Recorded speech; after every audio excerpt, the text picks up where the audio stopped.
Committee will come to order. Without objection, the chair is authorized to declare a recess of the committee at any time. The hearing is titled The Federal Reserve's Semi-Annual Monetary Policy Report. An inventive title we use semi-annually here on the committee. Without objection, all members will have 5 legislative days within which to submit extraneous materials to the chair for inclusion in the record. I will note at the outset that this hearing has a hard stop at 1 p.m., which will be strictly observed. I see Chairman Powell smile. It's just 3 hours. I'll now recognize myself for 4 minutes to give an opening statement, and welcome back, Chair Powell. Since you last appeared before the committee in June of 2023, the conversation in Washington surrounding inflation has shifted significantly. To be clear, it's not because the inflationary fire has been extinguished. From the most recent data available, food costs are up 21% since President Biden took office. Energy costs are up nearly 32%. Shelter costs are up more than 19%. And you'll pay 37% more for a dozen eggs in America today.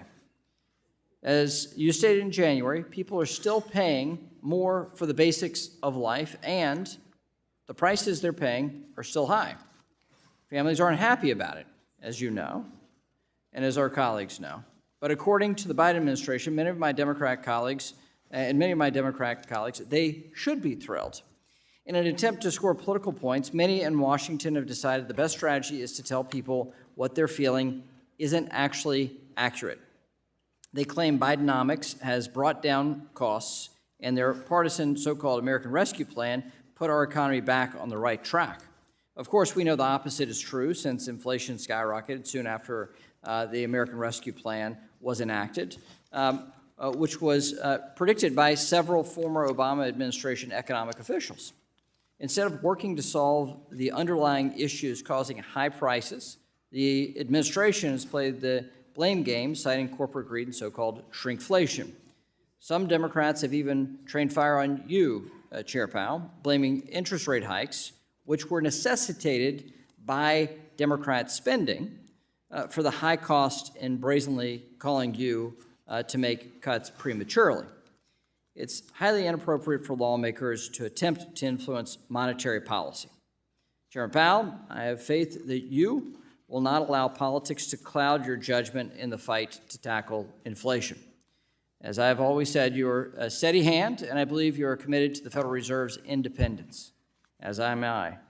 Just as you have rejected the outside pressures of politically motivated agendas, I hope you will be just as attuned to the threats of politicization when the calling is coming from inside the House.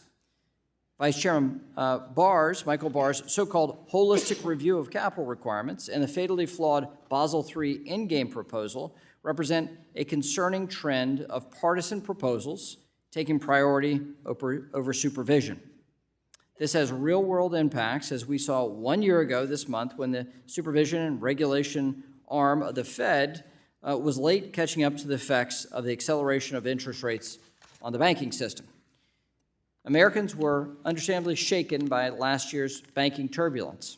As we continue to monitor potential instability, including bank exposure to commercial real estate, it's critical that the Fed keep its eye on the ball. This does not include enacting new, far-reaching, and ultimately harmful regulatory policy, though. As you know, members on both sides of the aisle on this committee and in Congress have made clear that the Basel III endgame proposal would be catastrophic for families, communities, and small businesses. Regulators should withdraw it and start over. I think that's the proper course with something as deeply flawed as the current proposal.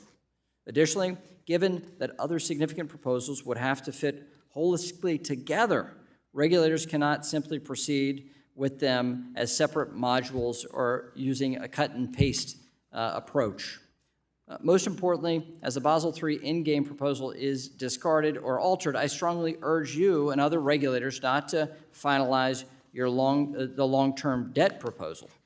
Instead, Chairman Powell, I would encourage you to stick to the task at hand and follow the data.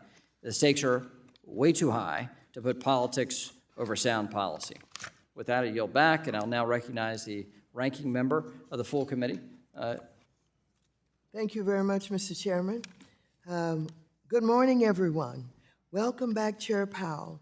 While I am pleased by the progress the Fed and the Biden administration have made to tackle inflation, we're not out of the woods yet. In fact, even though my Republican colleagues refuse to acknowledge this fact, housing is still the #1 driver of inflation. Based on the latest data, housing costs continue to make up nearly 70% of overall price increases, outpacing modest wage gains. This means that until we address the underlying housing supply shortage, Americans will continue to pay an increasing share of their income on housing. The affordability crisis will worsen, and inflation will remain too high. With that said, it's hard to understand why Republicans feign concern about the economy when they're unwilling to address the key driver of inflation, housing. In fact, Republicans have only put forward legislation that makes things worse for millions of Americans, including moving legislation to slash funding for federal housing programs, including in rural America, where homelessness is rising.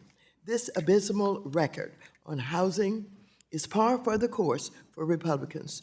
Since they have been in the majority, they have convened only 6 hearings on housing, on top of launching baseless impeachment efforts, censoring members, and pushing our government to the brink of multiple government shutdowns. It's clear that Republicans are too focused on drama and chaos to deliver anything for the American people. That's not how Democrats roll.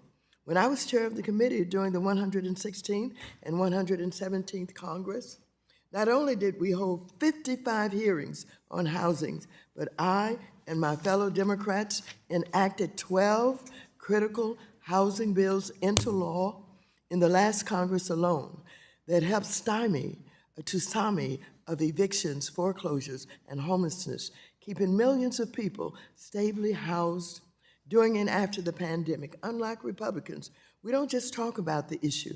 Democrats make law. As House Republicans continue to disappoint, committee Democrats are offering evidence-based solutions to keep a fair and affordable housing agenda at the top priority in Congress. That's why I and my Democratic colleagues reintroduce 3 groundbreaking bills to address the housing crisis and bring down inflation once and for all. This includes Housing Crisis Response Act, the Ending Homelessness Act, and the Down Payment Toward Equity Act. Together, these bills would create nearly 1.4 million affordable, accessible, and resilient homes, reduce housing costs in homelessness, and revive the American dream of home ownership for all. So, when my Republican colleagues are ready to get serious about our nation's economy and inflation, Democrats are ready to work with you to pass the bills into law. In fact, tomorrow at noon, I, committee Democrats, and more than 30 housing advocates will join together at a press conference to share just how important ending the affordable housing crisis is to the state of our union. And so I invite all of my Republican colleagues who say they care about this issue to come on and join us. I look forward to discussing this critical issue with Chair Powell today. And, Mr. Chairman, I yield back my time. Chair recognizes Mr. Barr, Chairman of the Subcommittee on Financial Institutions and Monetary Policy, for 1 minute. Welcome, Chairman Powell. Runaway inflation and increased interest rates still have Americans reeling. And while the rate of price increases have come down thanks to monetary tightening, the overall level of prices remain high.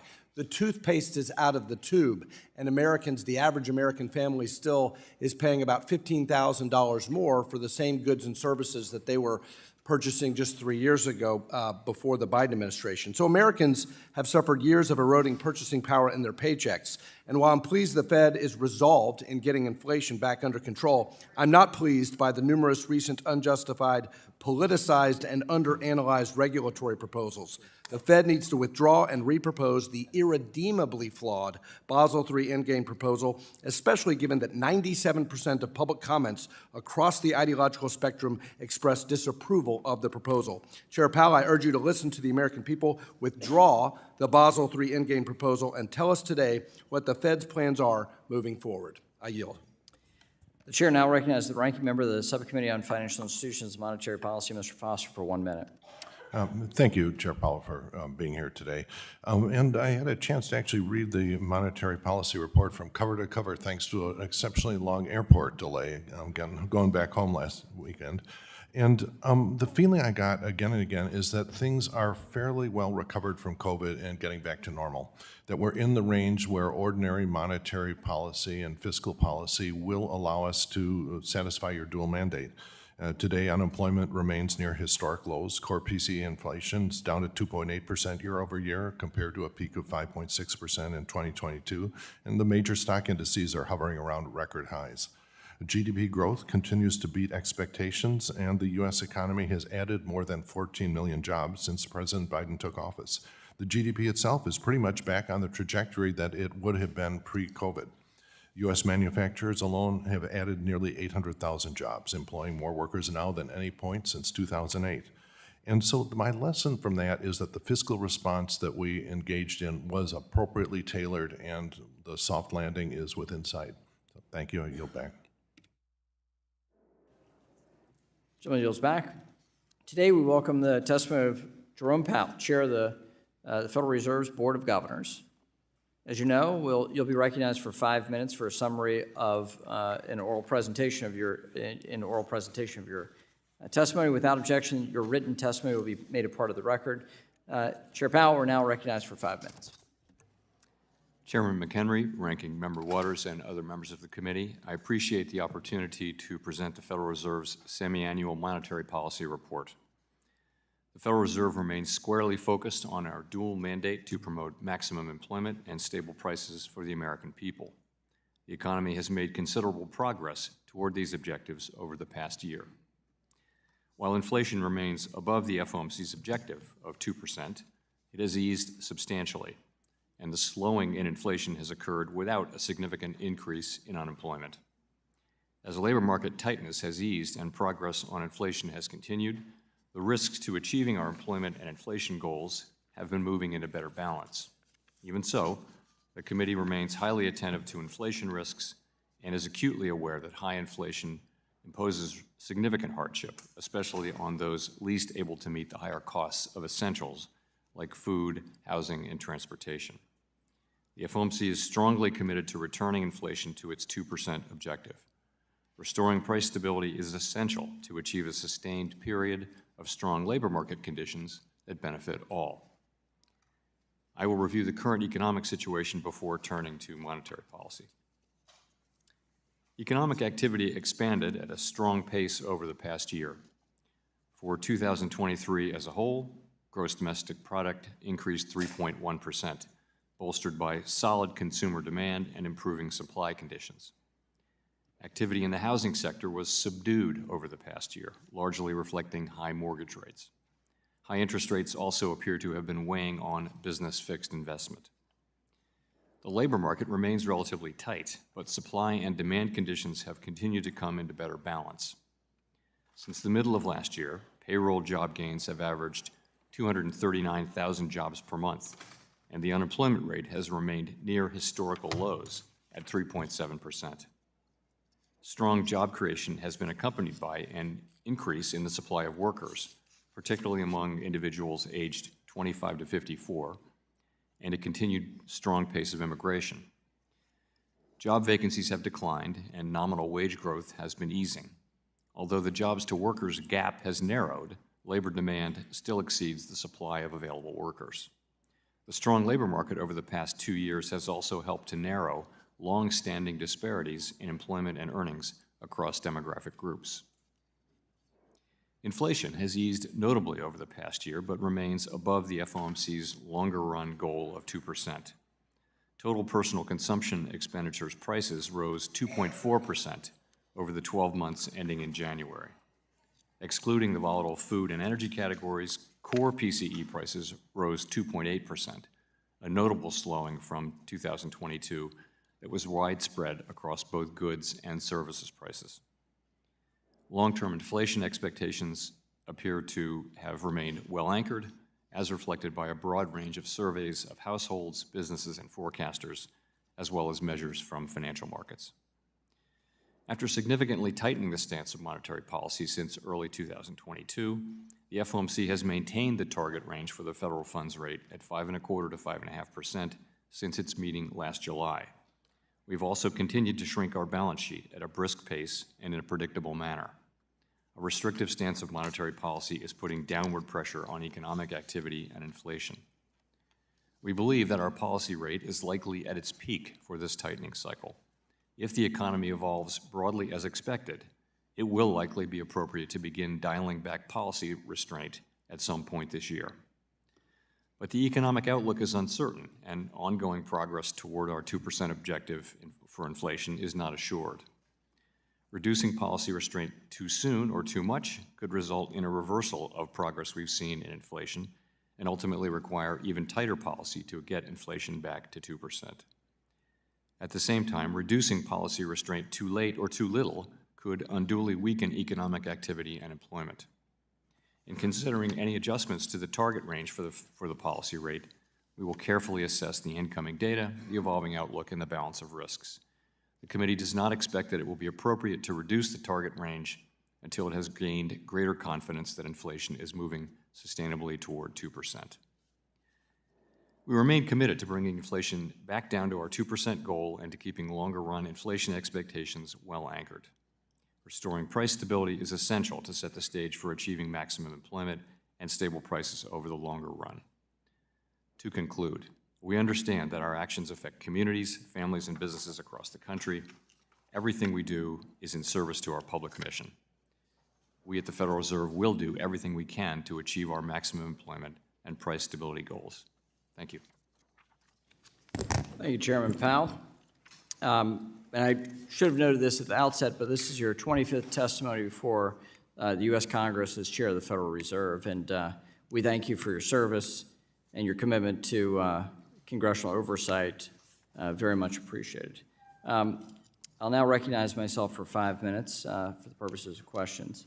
Let's begin with what's top of mind. We have two issues that are top of mind with the Fed: regulatory policy, with the Barr proposal, the Michael Barr proposal on capital, and interest rates. We're in a political year, and the lens of a political year falls heavily on all government, all parts of government. There's a lot of debate about the past 3 years of high inflation and impact on American families. And now that inflation is receding, there's been a great deal of speculation about when the Fed would cut rates. Some say that it's going to be a lot of rate cutting this year. Some say none. What say you? I say that really it will depend on the path of the economy. Our focus is on maximum employment and price stability, and the incoming data as they affect the outlook, and those are the things we'll be looking at. I can go further if you'd like. So at what point will the Fed be forced to cut rates? What does the data, what kind of data would you point to, and do you have any updates there? What we've said is that the committee would like to see more data that confirm and make us more confident that inflation is moving sustainably down to 2%. We have some confidence of that. Inflation, headline inflation has moved down more than 3 full percentage points now to 2.4%, as I mentioned in my remarks. We want to see a little bit more data so that we can become confident and so that we can take that step of beginning to reduce policy rates. It's a very important step. We think because of the strength in the economy and the strength in the labor market and the progress we've made, we can approach that step carefully and thoughtfully and with greater confidence. And when we reach that confidence, the expectation is we will do so sometime this year. We can then begin dialing back the restriction on our policy. Well, let's pivot to regulatory policy. Chair Powell, as you know, there have been serious concerns expressed on both sides of the aisle and across America and across industries about the Basel III endgame proposal that Vice Chair Michael Barr has proposed and that the Fed is taking up. The concern is on both process, meaning how the proposed rule was developed, analyzed, and released for comment, the general concern of a lack of economic justification for these actions, but also on the substance. The proposal goes much further than the Basel III committee recommended on capital requirements, putting us at a great disadvantage internationally, potentially. So my first question is on substance. Is the Fed listening to these comments that have been nearly unanimous in opposition to this rule? Is the Fed listening to these comments on the impact the rule will have on everyday Americans? And what is the status on rulemaking, and what is the plan moving forward? So you're right, we've received voluminous and very substantive comments, as well as the quantitative impact study that we put out. We got those responses in mid-January, and we're carefully analyzing them. We had asked for very specific, detailed, data-based comments, and I'm happy to say that we did get that. So we're just now reaching the stage where we can begin to make decisions about how to proceed. We really haven't made any decisions yet, but I think I can say a few things. First, we do hear the concerns, and I do expect that there will be broad and material changes to the proposal. I'll add that I'm confident that the final product will be one that does have broad support both at the Fed and in the broader world. As far as process is concerned, we're really not at the stage of making decisions about that. That's down the road at least a bit. I will say the question we get is reproposal, and I will say that we haven't made that decision, but if when we get to that point that turns out to be the appropriate thing, we won't hesitate to do it. You won't rule that out? You would not rule that out at this stage of the game, reproposal? Not at all. No, I think it's a very plausible option. It will depend on how things lie at the time when we reach that point. Okay. And there's a lot of concern about the interplay between different parts of the rule, and if you change one, what does economic analysis look like for the new proposal? So it is good to hear that you'll be methodical and the Fed will do its traditional role of building consensus around the substantive changes, and that is your intention.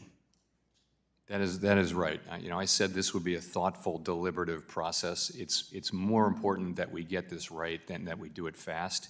We understand that. This is an important rulemaking, and it's going to have potential implications for the economy and the people we serve. We're going to take our time and do it right. Thank you, Chairman Powell. The ranking member, Ms. Waters, is recognized for 5 minutes.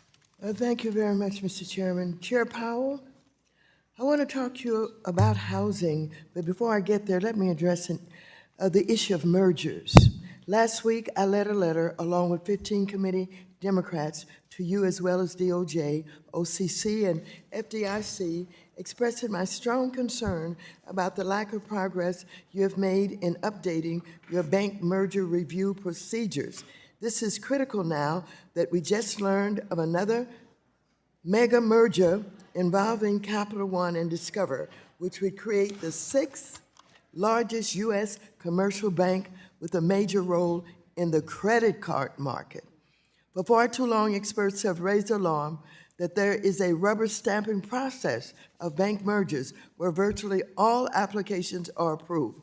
All the while, unbridled market consolidation poses great risk to consumers and entrepreneurs.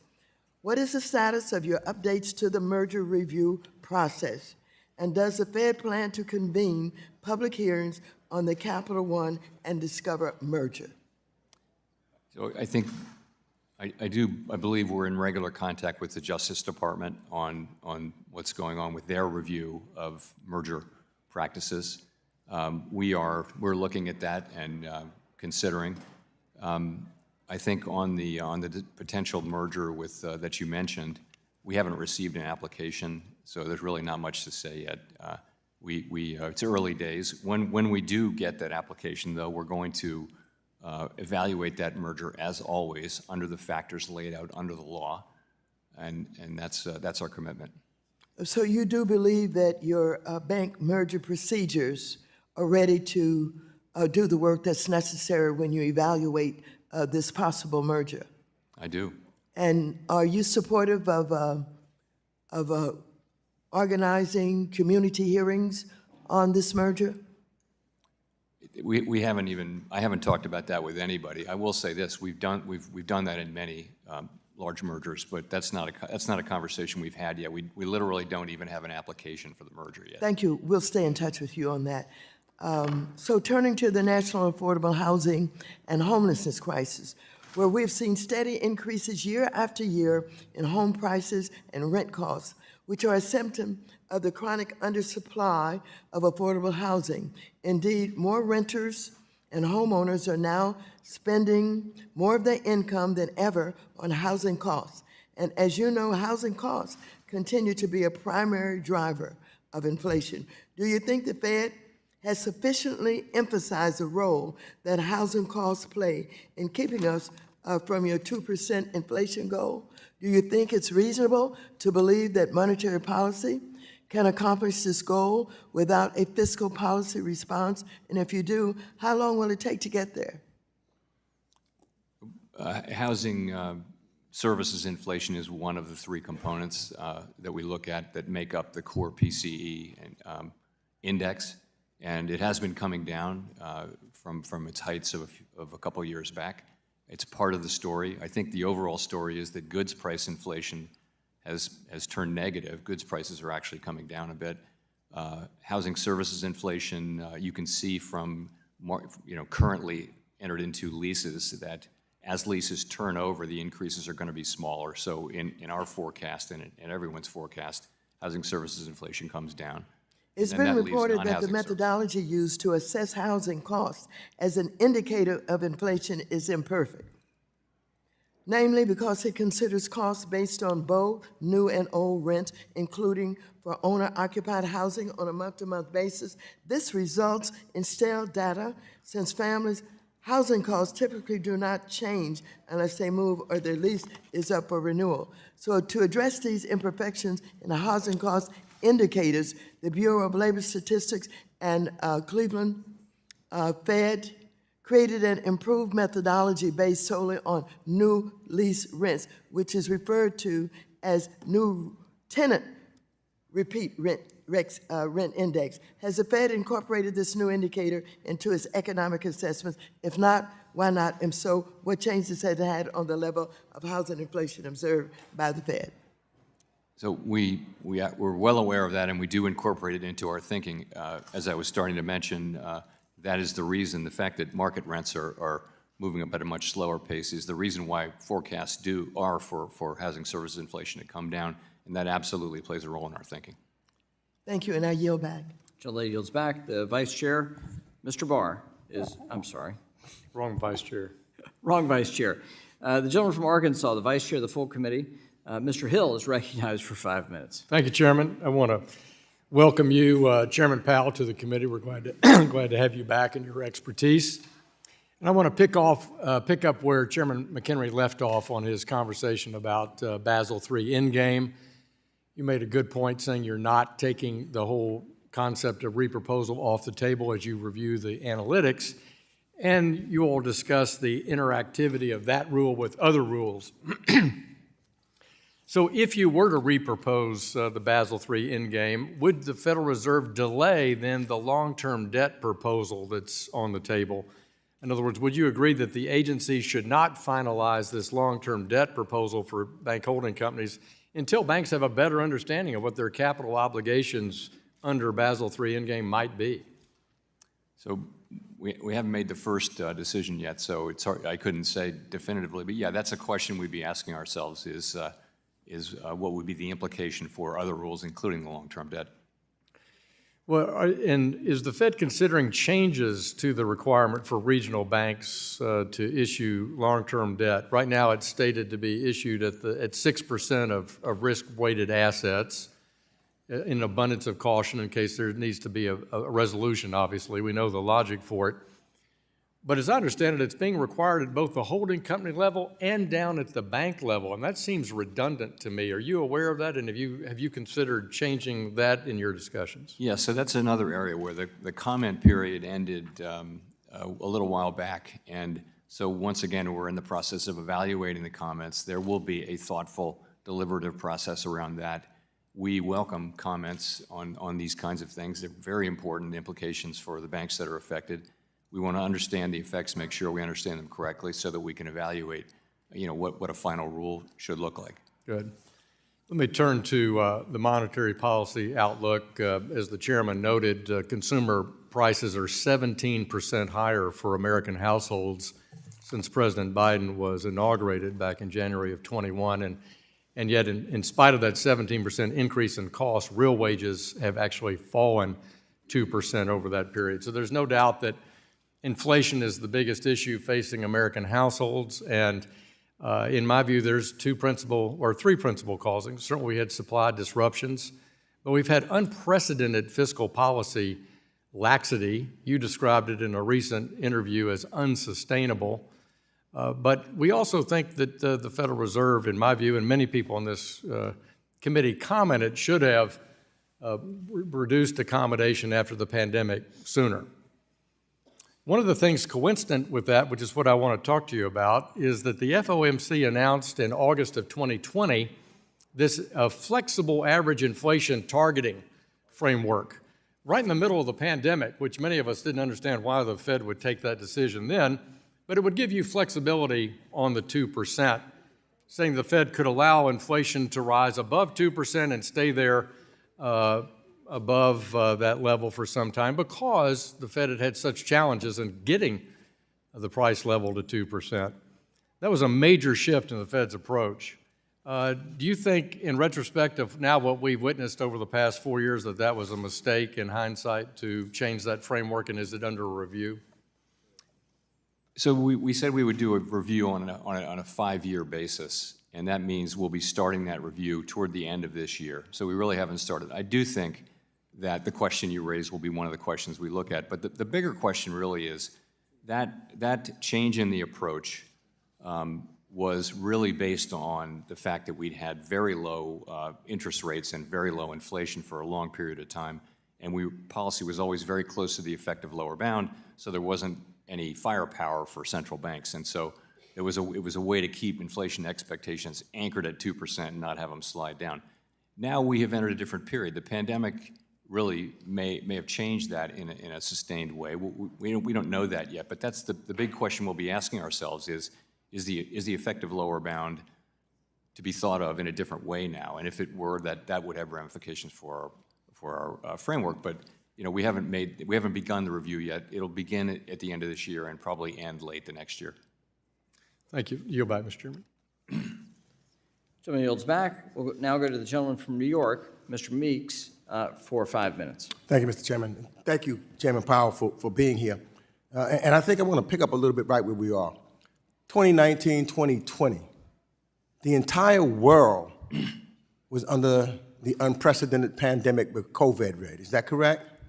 Yes. At the time. And that changed a lot of things with reference because not just for the United States, but for the entire world. And it affected the economies of countries just about on the planet.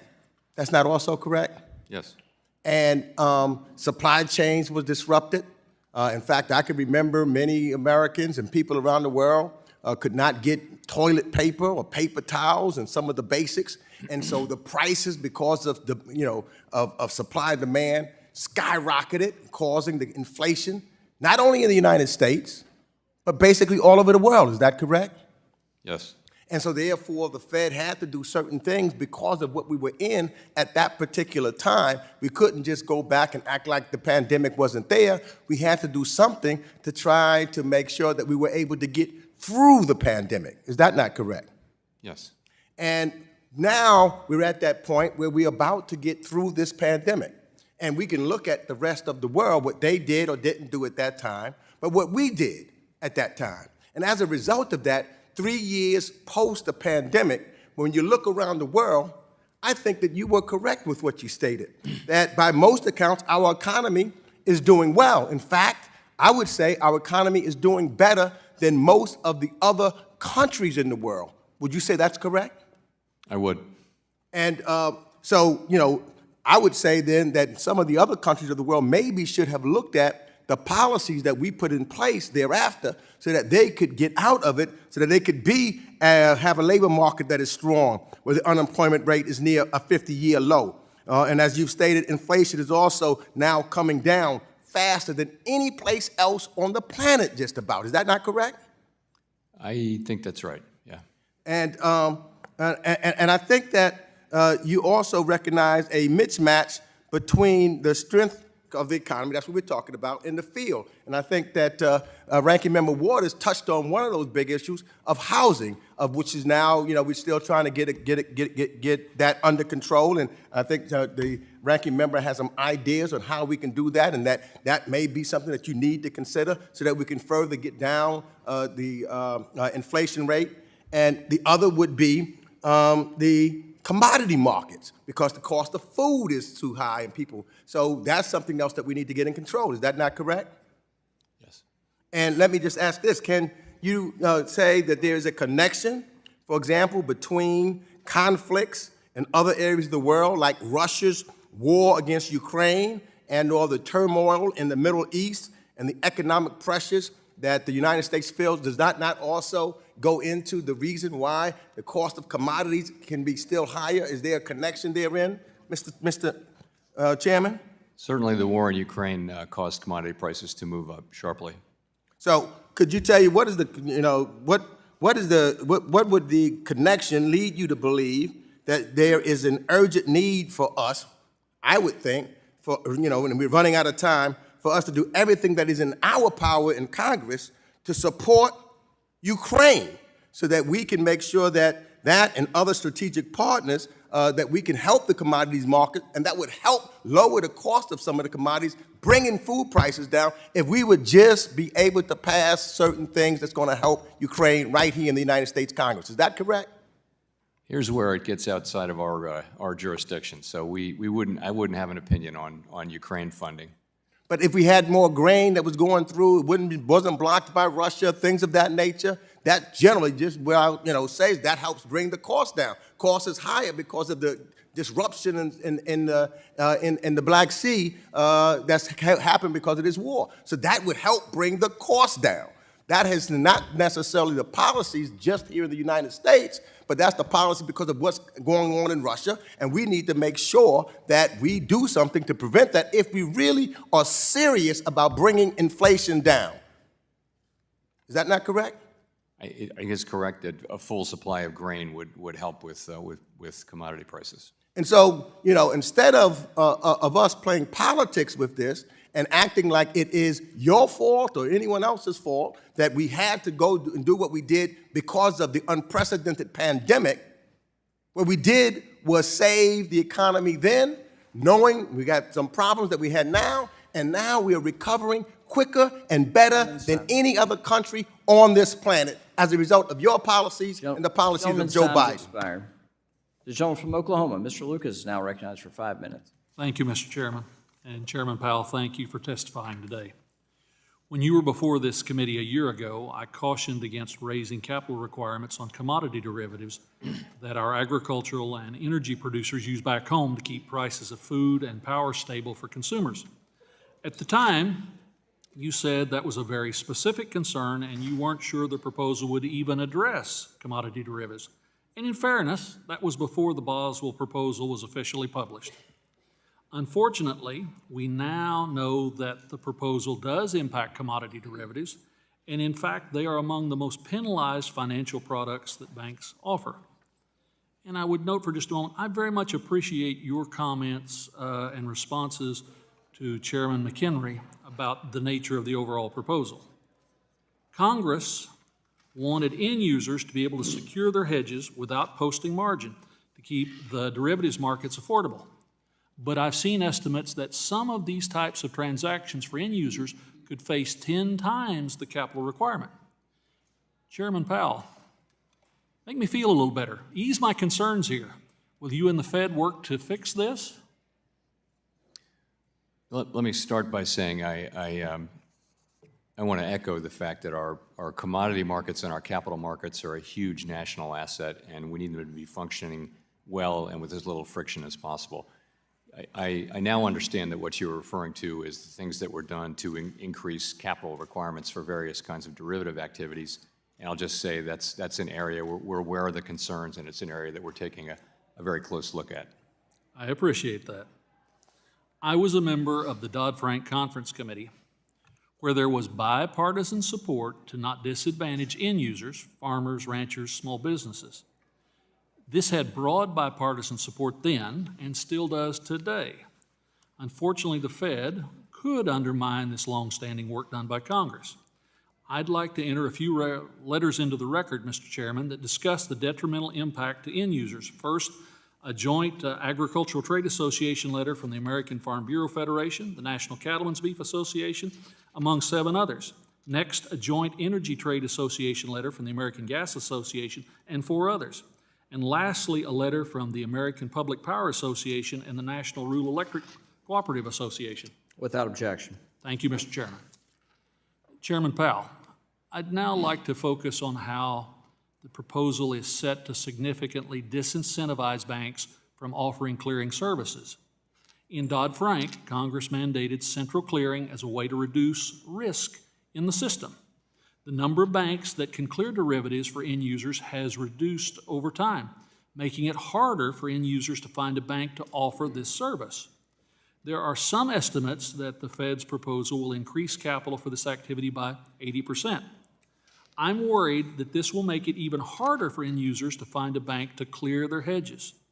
This also comes at a time when the SEC, our friends at the Securities and Exchange Commission, has just finalized a rule in December that will increase clearing in cost in Treasury markets. This will have a real impact on market access and liquidity, not just in commodities, but the $26 trillion Treasury market that plays a critical role in the world economy. Will you work with the CFTC to address this problem? Again, I'll say that we're aware of those concerns, and we're prepared to work with other agencies and also to make sure that our capital proposal appropriately addresses them. The strength of central clearing is entirely dependent on banks' willingness to participate, and problems with the Basel endgame warrant a full reproposal to give us time to appreciate their consequences. And there are real consequences, as you and I both know, Mr. Chairman. And with that, Mr. Chairman, I yield back the balance of my time. Gentleman yields back. The gentleman from Texas, Mr. Green, is recognized for 5 minutes. Thank you, Mr. Chairman, and welcome again, Mr. Powell. It's an honor to have you before us today. I always enjoy hearing your commentary. As you know, recession and inflation, these are buzzwords, and they are used in some circumstances to cast a dim light on perhaps the Fed and others who are working to end some of these troubling circumstances we're dealing with. Are you now at a point where you believe that there will not be a recession? There was much talk about recession, and many people worried that we would find ourselves having to negotiate our way out of a recession. What is your position currently on a recession?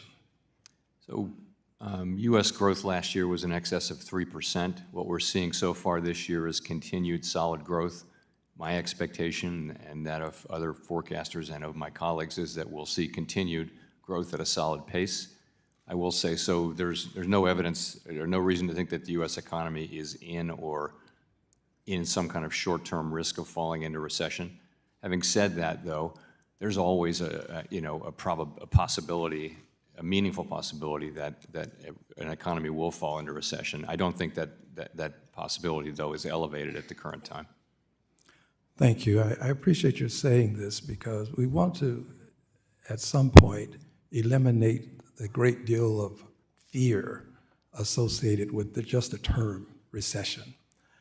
Next point, the December FOMC projections showcase a slightly lower unemployment rate than last June's projections and slightly higher GDP, suggesting a soft landing remains likely. Are you of the opinion that we're headed to a soft landing, Mr. Powell? I'll just say that what we've seen so far is an economy that's growing at a solid pace. We're seeing a labor market that is still tight, still strong. Wages are moving up, but the labor market's coming into better balance between supply and demand. And inflation has come down sharply, really, since the middle of last year. So those are the conditions we see. They're very attractive conditions, and we're trying to use our policies to keep that growth going and to keep that labor market strong while also achieving further progress on inflation.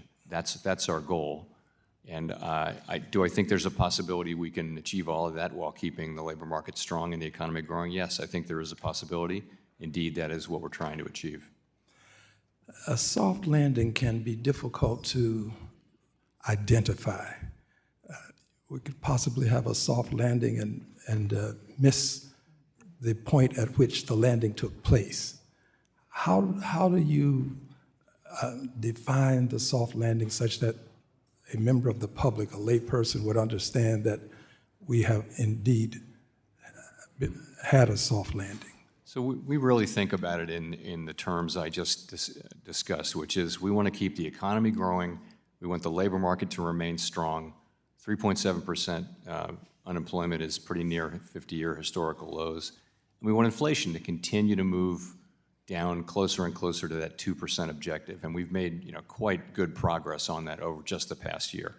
So we want to continue those conditions. And I don't want to put the label on it. Other people can do that. But I would just say we're using our tools to keep a strong labor market and strong growth while making further progress on getting inflation down to 2% for the benefit of the public. That's the economy that we're trying to achieve, and I think there's we're on a good path so far to be able to get there.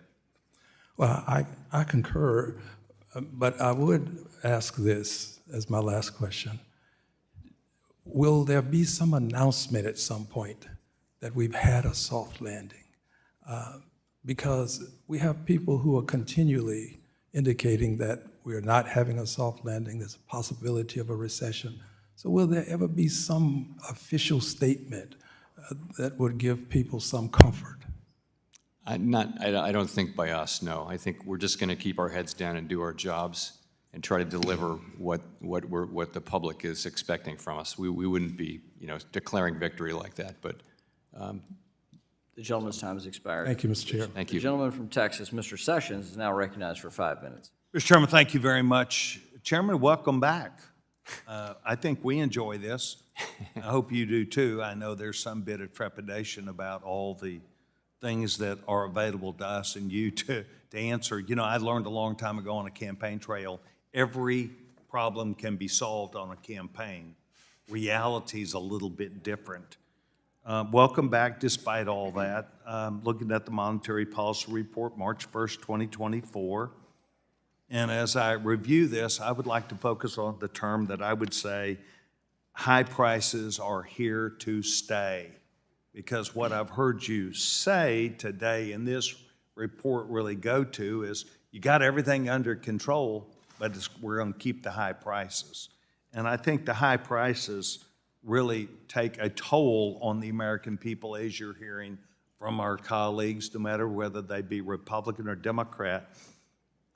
Page 7 of your report, you don't have to go focus on it, it says, while current services, core service price inflation has been slowing, but remains elevated. It does. Labor costs, as you know, and energy costs are a driver to your monetary policy.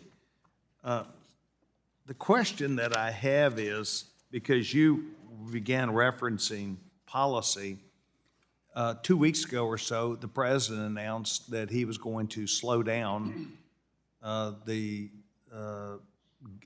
gifting of opportunities in Texas for natural gas to be able to continue the exploration. And this in Texas is a $1 trillion answer problem to us, because if we do not constantly go find through these new finds, but also through the permitting process, we're in trouble. But we're also putting in trouble our contracts that we have with Germany and a lot of other countries. this is going to mean also that business in America continues to have high prices because, as you know, wages are already high and now energy is high. There's no resiliency to continue this and see the American people win. You talked about policy, so what's your advice to policy about energy and what this administration's doing on a policy perspective? We have, broad, significant, important responsibilities, but we're really not responsible for energy policy, and we try to avoid commenting on. But it things that has we're a not huge responsible for. impact on this report. It arbitrarily keeps prices high. It arbitrarily means that business is not, while they're making money, and while households, people do buy that, it's diminishing their long-term advantages to make progress. So you're just going to leave that alone? Really not appropriate for us to comment, on, if I'm commenting on energy policy, I should comment on everything. Well, we have a mandate which is maximum employment and price stability. We take decisions by the legislature and by the administration as a given. We're not in charge of second guessing them. It's just not our job. Okay, well, all right, let's say we're not going to second guess them. I will. I believe that the energy policies that this president and the Democratic Party have supported are causing a huge boom in prices staying high. They will not come down. A boom in attacking the energy industry, jobs that are associated with it, our foreign policy as it relates to contracts that we have signed with foreign countries, giving up the natural gas market almost entirely on a world market to Qatar. It has a huge impact on whether we are going to keep prices high or control these prices. It has a huge impact on, I think, your monetary report about how many houses get built, how many jobs get filled, whether we have jobs in place, whether we continue to have more jobs available than workers that are there, because over-regulation is having a lot to do with the nervousness, not only on this panel, but also by the American people. It would be my hope that you would pass some sort of a memo and tell them you have no opinion, but you want them to see what the impact is. I want to thank you for being here. Thank you, Mr. Chairman. I yield back my time. Gentleman yields back. The gentleman from Connecticut, Mr. Himes, is recognized for 5 minutes. Thank you, Mr. Chairman, and Chairman Powell, thanks for being with us today. I have a question, but I want to start by acknowledging, not celebrating, but acknowledging what has been a really remarkable soft landing in our economy. And I'm not celebrating because the American people, consumers, are still feeling the effects of high prices. Wages haven't caught up with prices in some instances. But I think that it would be fair to say that observers would never have predicted the conduct of this economy. You yourself said it in the final press conference of 2023 when you said a very high proportion of forecasters predicted very weak growth or a recession.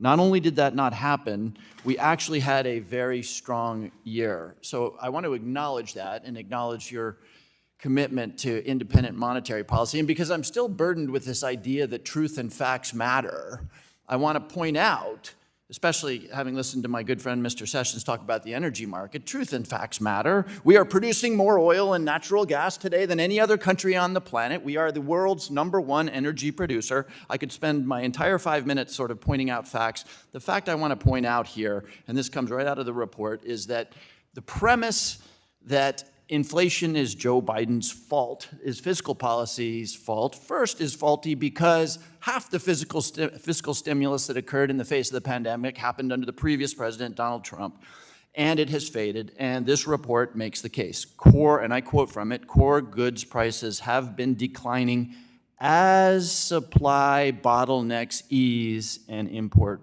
price inflation falls. So, Mr. Chairman, I don't want you to comment on that because it gets a little bit political, but I do think it's important that we keep some foot on the plane of facts. I do want to ask you a question, though, Mr. Chairman, because I always worry about risks that we see and risks that we don't see. And I want to use the remainder of my time to talk about a risk you're very conscious of, which is the overhang in the commercial real estate market. As you know, the Financial Stability Oversight Council identified commercial real estate as perhaps the most salient risk to the financial system, $6 trillion roughly in loans, half of that on bank balance sheets. In a 60 Minutes interview a few weeks ago, you characterized distress in the commercial real estate market as sizable but manageable. Do you still feel like that risk is manageable? Do you feel like you've got the visibility and the transparency and the tools to address it? It makes me nervous because this has echoes of 2008, 2009, when vacancy rates were declined relatively rapidly. We're not seeing that right now. So how do you feel? Does that risk continue to be manageable, and do you have the tools to manage it? Yeah, I would say yes to that. I think it is manageable, and we've been working hard to management for some time now, really. And what it really is it's a lot of downtown real estate where there's too much office supply because of work from home, and also the kind of downtown retail that is no longer as profitable, and things like that are really at the heart of it. So what we've done is we've looked at banks that have significant concentrations, and we've been in touch with them to make sure that they have a plan to deal with that. There will be losses by some banks. It isn't really the big banks, it's really medium and small-sized banks that have these higher concentrations. It's going to be with us as a problem we'll be working through, I think, for several years. And the idea is you've got to have enough capital, enough liquidity, and a plan to take the losses that you're probably going to take. And so that's what we're doing. We're very active in this space with small, medium-sized So let me ask banks. you about that. Sorry to interrupt, but let me ask you about that. Silicon Valley Bank, wild irresponsibility inside the bank, egregious irresponsibility on the part of corporate treasurers who put so much on deposit. The Fed also had some self-examination to do because the examiners and the supervisors of the bank, quite frankly, were not doing what they should have been. So we might be forgiven for being a bit skeptical of claims of being on this. What has changed in the context of Silicon Valley Bank that gives you the confidence that the supervisors and the examiners will be on top of this? I see it with my own eyes, but I mean, frankly, there's a risk that we would overreact to something as significant as that. It's not like we wouldn't have reacted very, very strongly to what happened with Silicon Valley Bank, and we have. So I know that our supervisors are out there, and we're hearing back from media reports that we have been engaged with medium and small-sized banks principally on this. So I am confident that we're doing the right things there, and I do believe it's a manageable problem. If that changes, then I'll say so. Thank you. Thank you, Mr. Chairman. Yield back. The gentleman from Missouri, Mr. Lukemeyer, is recognized for 5 minutes. Thank you, Mr. Chairman, and thank you, Mr. Powell, for being here today. I'd like to associate my remarks, or myself, with Mr. Hill's remarks earlier with regards to FDIC proposed long-term debt requirements that are based on the risk weighting of assets. I think it's an ill-thought-out proposal, and hopefully your position on FSOC, you'll be able to advise them and hopefully guide them that this is going to be held up until we actually get a Basel III rule. In October 2023, the board issued a proposal to update the debit interchange fee cap and regulation II. This is very concerning, given the data from both the GAO and Fed's own studies show that Reg II has significantly harmed access to free checking and other banking services for the country's poorest citizens. Yesterday, I introduced the Secure Payments Act, which would prohibit final rulemaking until the Fed, among other things, studies the impact of the board's proposed rule, completes a quantitative impact analysis specifically as it relates to affordable banking services for low-income Americans, and reports those findings to Congress. I understand the Fed acted here because you feel you're facing litigation, but I urge the board to proceed with extreme caution with any type of price control proposals, especially since the first iteration was so clearly harmful. Chairman Powell, knowing of the hardship caused by this policy on low-income consumers, does it give you any pause to continue down this road? As you know, this rule is out for comment. We extended the comment period to May 12, so we don't have all the comments yet. We'll evaluate them carefully and make an assessment. I mean, the law does assign us a specific job, which is to assess whether an interchange fee received by a large debit issuer for processing a debit card transaction is reasonable and proportional to issuer costs. This is the obligation that Congress has bestowed upon us, not something we thought we sought, but that's our obligation under the law, and we don't know what else to do than to keep doing it for as long as that's our assignment. That's all we think we're doing, but I think that the concerns that have been raised will be things that we. Well, hopefully you'll study this and understand that from the previous types of rules along this line, they were very detrimental to a lot of low-income, middle-income folks.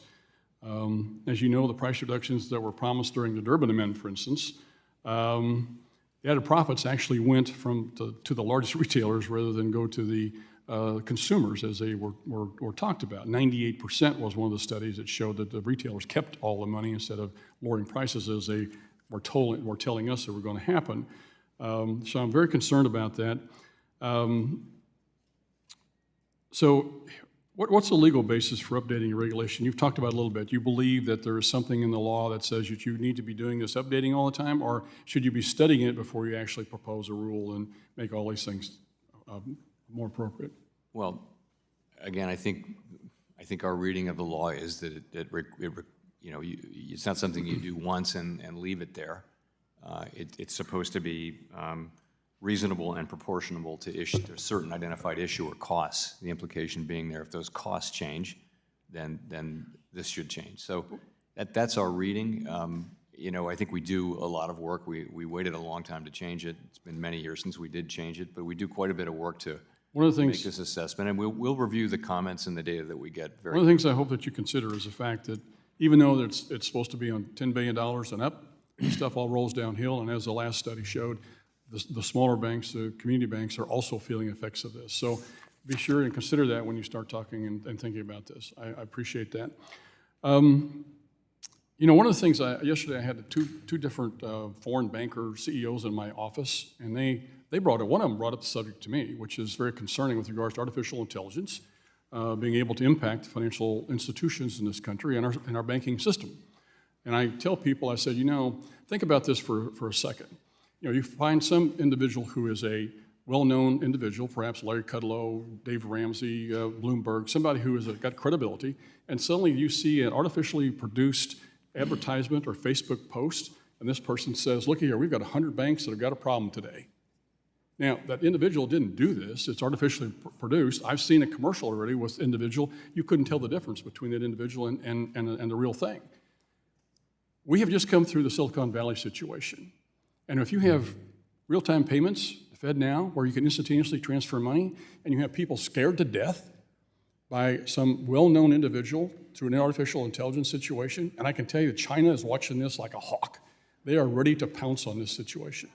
To me, I've got some bills that actually would solve the problem. Do you think there's some issues here we need to be taking a look at? Yeah, I think we're very focused on AI, many government agencies and law enforcement agencies in particular. It's very challenging. You paint one picture, there are lots of pictures. Gentleman's time has expired. It's interesting because the foreign banks actually are watching this. Thank you. We'll now go to the gentlewoman from Texas, Ms. Garcia, for 5 minutes. Thank you, Mr. Chairman, and Chairman Powell, thank you for being with us this morning. It's always a delight to have you before us.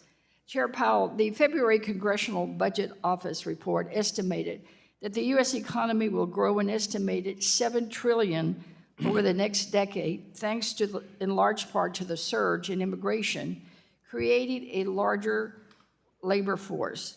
Immigration also increases demand for goods and services. I know you mentioned in your report that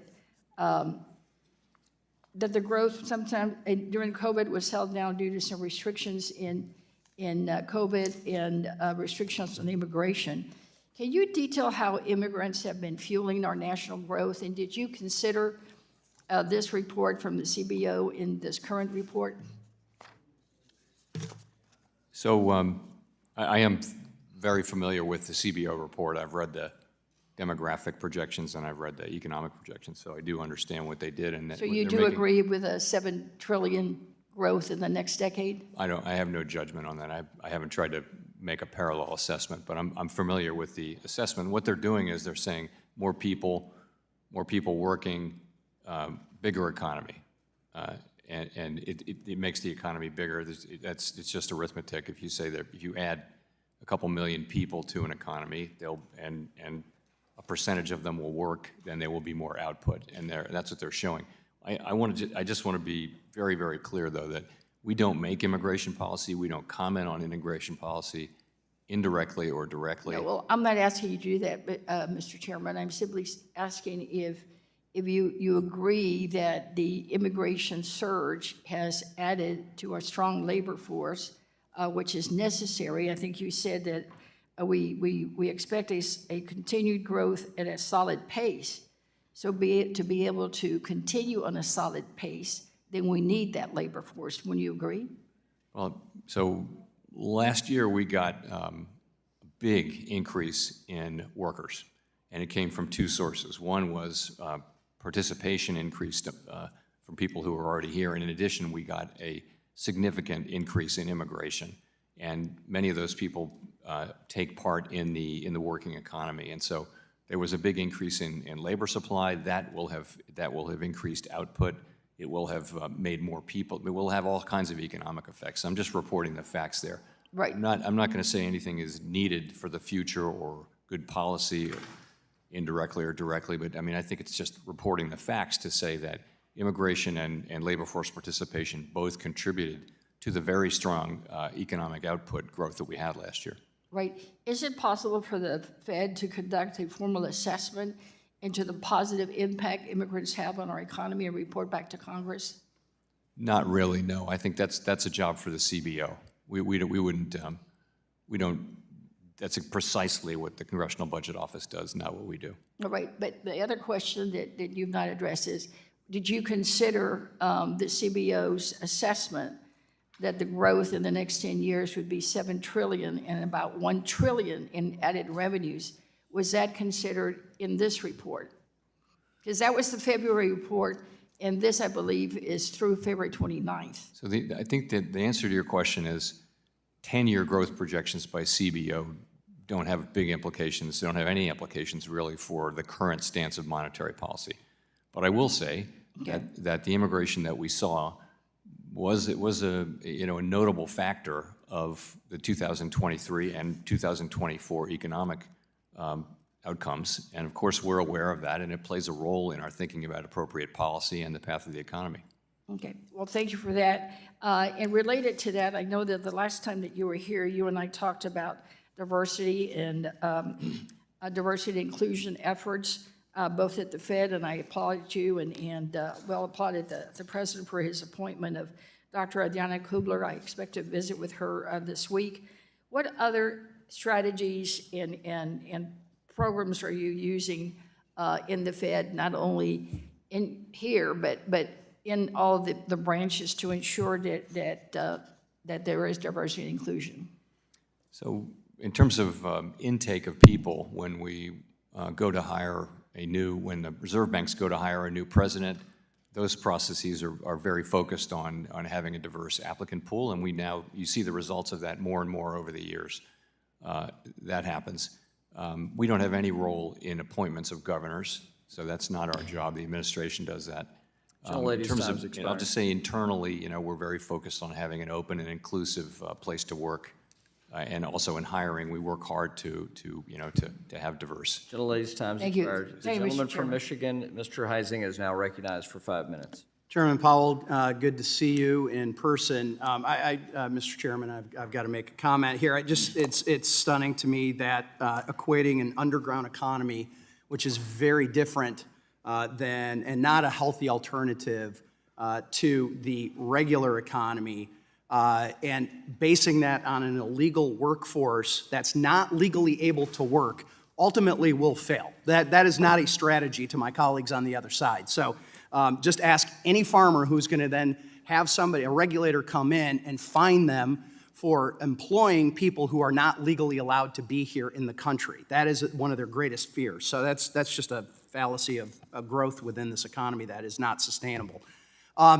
Chair Powell, last fall I sent Vice Chairman Barr a letter expressing my concern over the cumulative impact pending rulemakings governing products and services will have on consumers. This morning, there's been a fair amount of time spent on Basel III, but among the agencies, and here I'm including Fed, FDIC, OCC, CFPB, and the number of pending or final rules is frankly just staggering. Regulators last year finalized new rules for the Community Reinvestment Act. The Fed is also looking at Reg II, which in my opinion would unintentionally undermine recent significant progress in bringing low and moderate income consumers into the mainstream banking system. And just yesterday, the CFPB unveiled a rule that would cap late fees for banks. And I just literally walked out of a meeting with my credit unions who are very concerned about those things that may be in their future as well. So I think it's critical that we don't look at any of these rules in a vacuum, and we need to consider their total impact and full scope on that. So I'm going to ask you a question I've asked some of the other regulators. How much do you, as the Fed, and you personally, consult with other agencies on their own rulemaking agenda? Do you coordinate? Do you talk? So I don't lead that area of our business, but I know there's a lot of talking. Coordination, I'm not sure there is coordination. We're in government. There's always a lot of talking. I'm much concerned talking. about the coordinating. All right, well, let me ask you this way. When a rule is finalized under another regulator, are you mandated or have any kind of policy to go back and look at your other pending rules under your purview and see if changes need to be made because of these other agencies' rule makings? There's no mandate like that. I think where it made sense to do that, though, we would do it. But you genuinely have some sort of review of that. It's conscious. I don't think there is a formal review. Okay. No. I've heard repeatedly that elements of Basel III overlap with the Fed's annual stress tests. What are you going to do to address that overlap? So we're in the middle of just at the beginning, actually, of deciding what to do about Basel III. And part of that may be the interaction with the stress test. So I haven't got anything for you on that today, but that's certainly an issue that presents itself. We'd like to continue that conversation. I do want to touch on the bank failures of last year very quickly. Do you think that the banks that ultimately needed the government bailout lacked sufficient capital, or was it more of a management problem?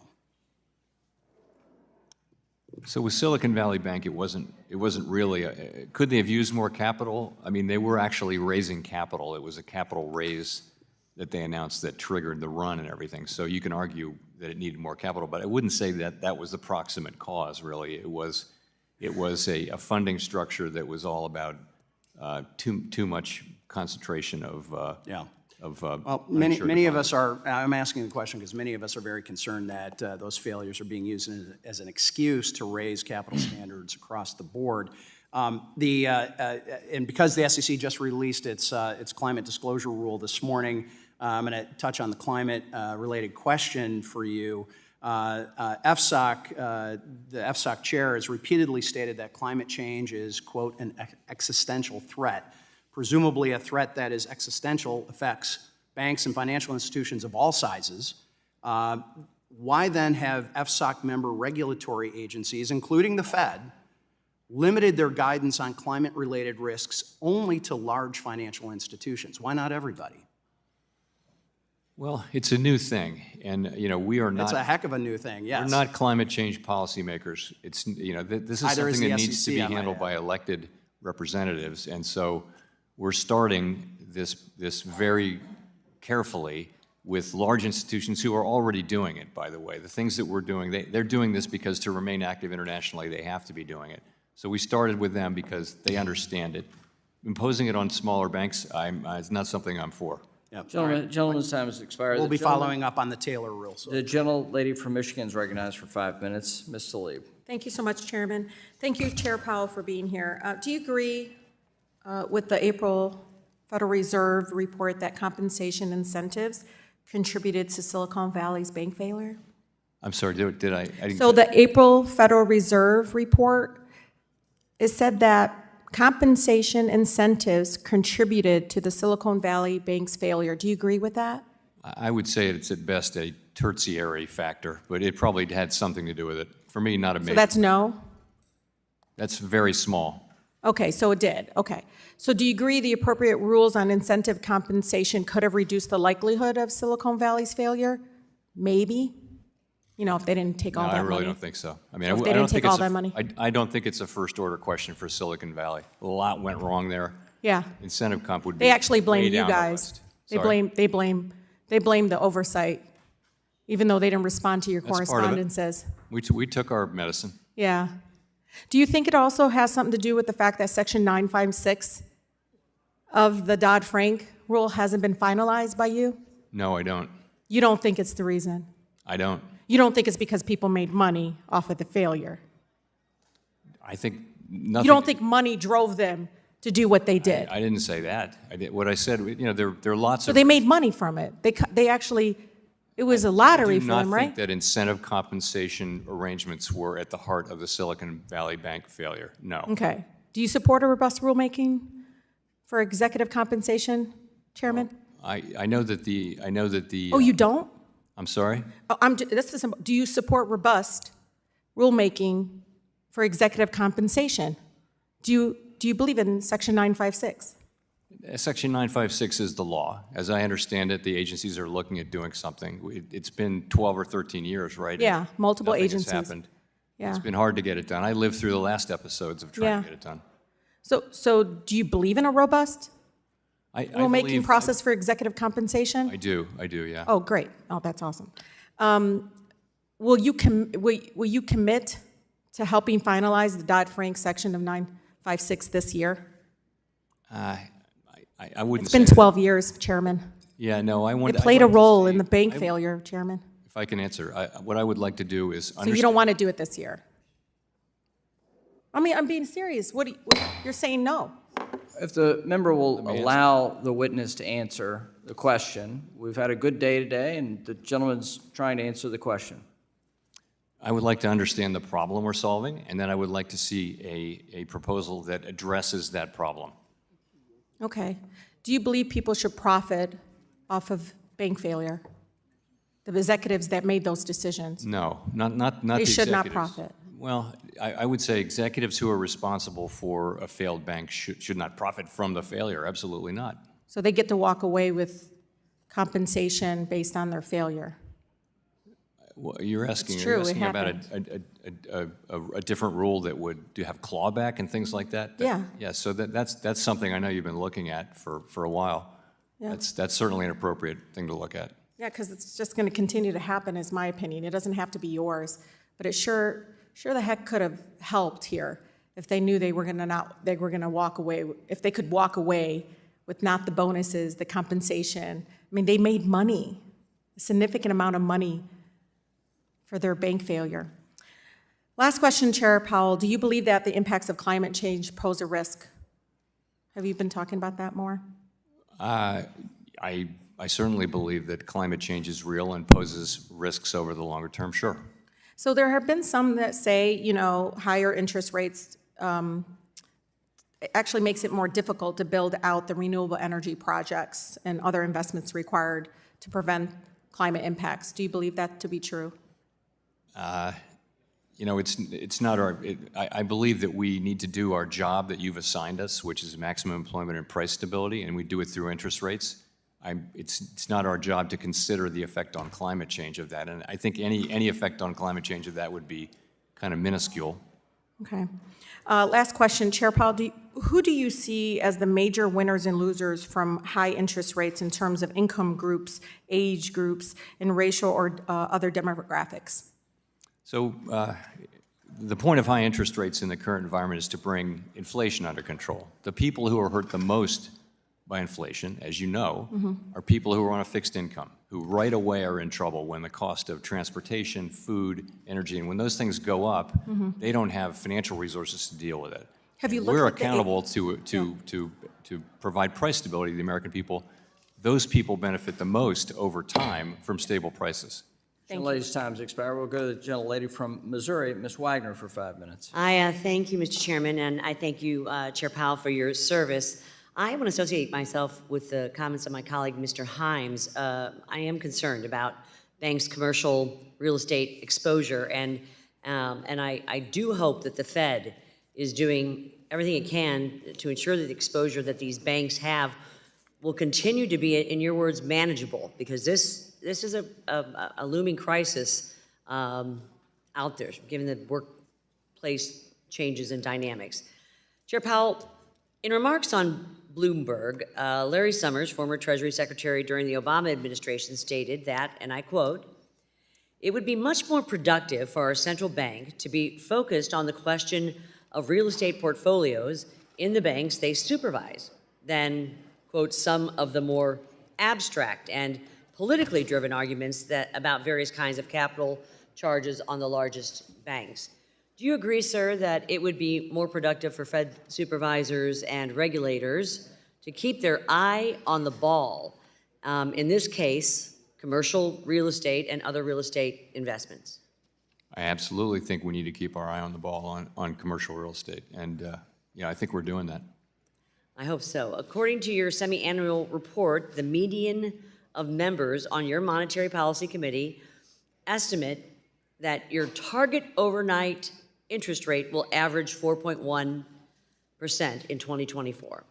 Does that mean that the median number of members anticipate that you will be cutting interest rates sometime this year by as much or more than a full percentage point?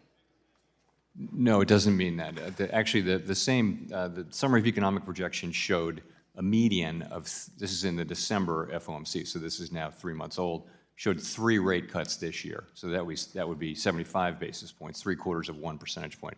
You were quoting the next year's number, so you would add that on. That was through 2025, I believe. So are you anticipating that there would be more cuts here coming? It's not, the way I would say it is, we're making economic projections. And so we write down a path of growth, what's happening in the labor market, what happens with inflation, and what goes with those forecasts is an appropriate monetary policy, appropriate interest rates. So we expect inflation to come down, the economy to keep growing, the labor market to remain strong. And if that's the case, it will be appropriate for interest rates to come down, significantly over the coming years. Good. What will really happen, though, it's not a plan. What will happen is actually what the economy needs. The economy will do something different from that, and that's what will actually happen.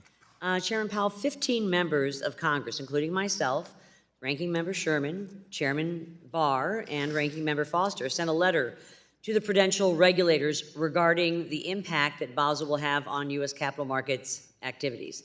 The letter highlighted critical areas of our U.S. markets, including securities underwriting, securitization, and derivatives that will be severely impacted by the Basel proposal. This was also a common theme represented throughout the comment file on the Basel proposal, over 95% of them.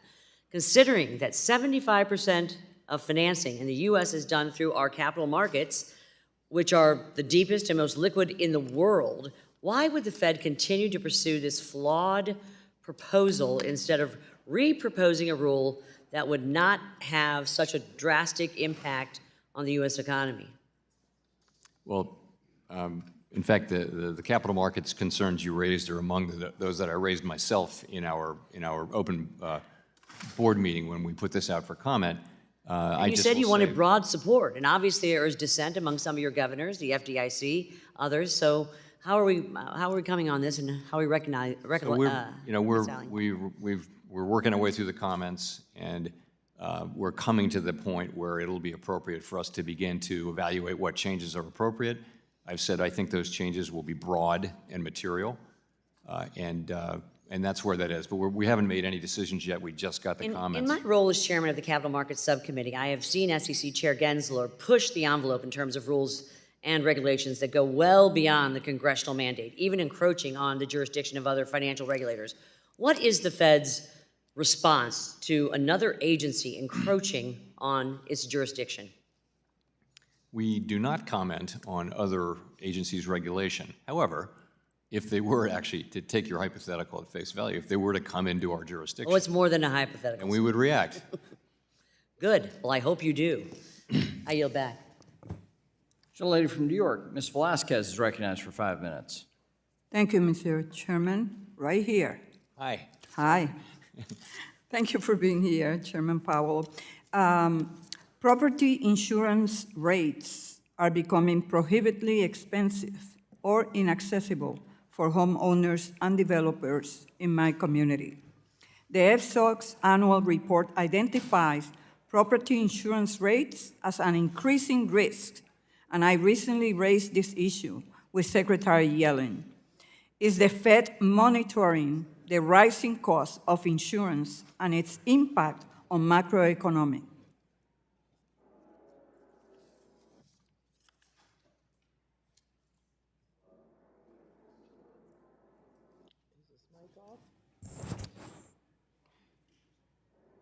Well, if we'll pause the clock, we can have staff take a look at the microphone. We The need to clock being frozen is out of respect for Ms. Stop it. Velasquez, or out of good luck, I'm not sure. the clock. But we'll get staff to listen. We'll just suspend for a moment. We need to invest in infrastructure for this committee. Yes. Well, we're trying to do electronic voting, and This is not voting. no, it's hard enough to just get the microphones to work. Madam Clerk, thank you. Thanks.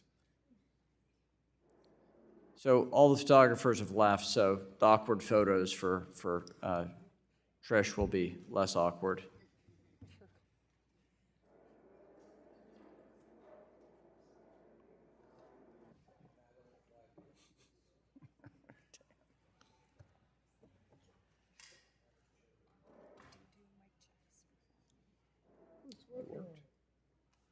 Good.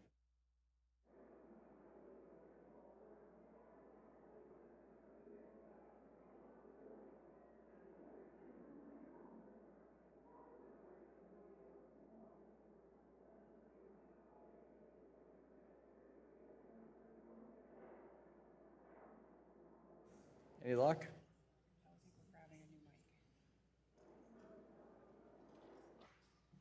We're getting a new mic. It may not be better, but it's a different one.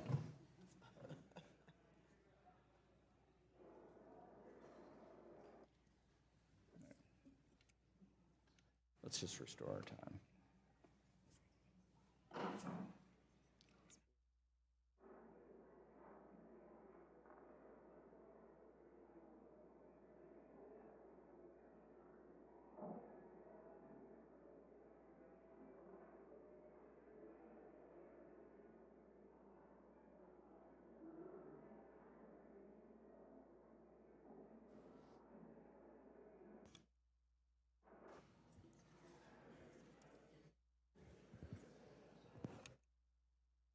Not quite yet. Oh, this one's back. Now this one's back. Okay, great. Doesn't want to be replaced. Okay. So, All right, we'll start over. We're going to restore the clock. Thanks for members' indulgence.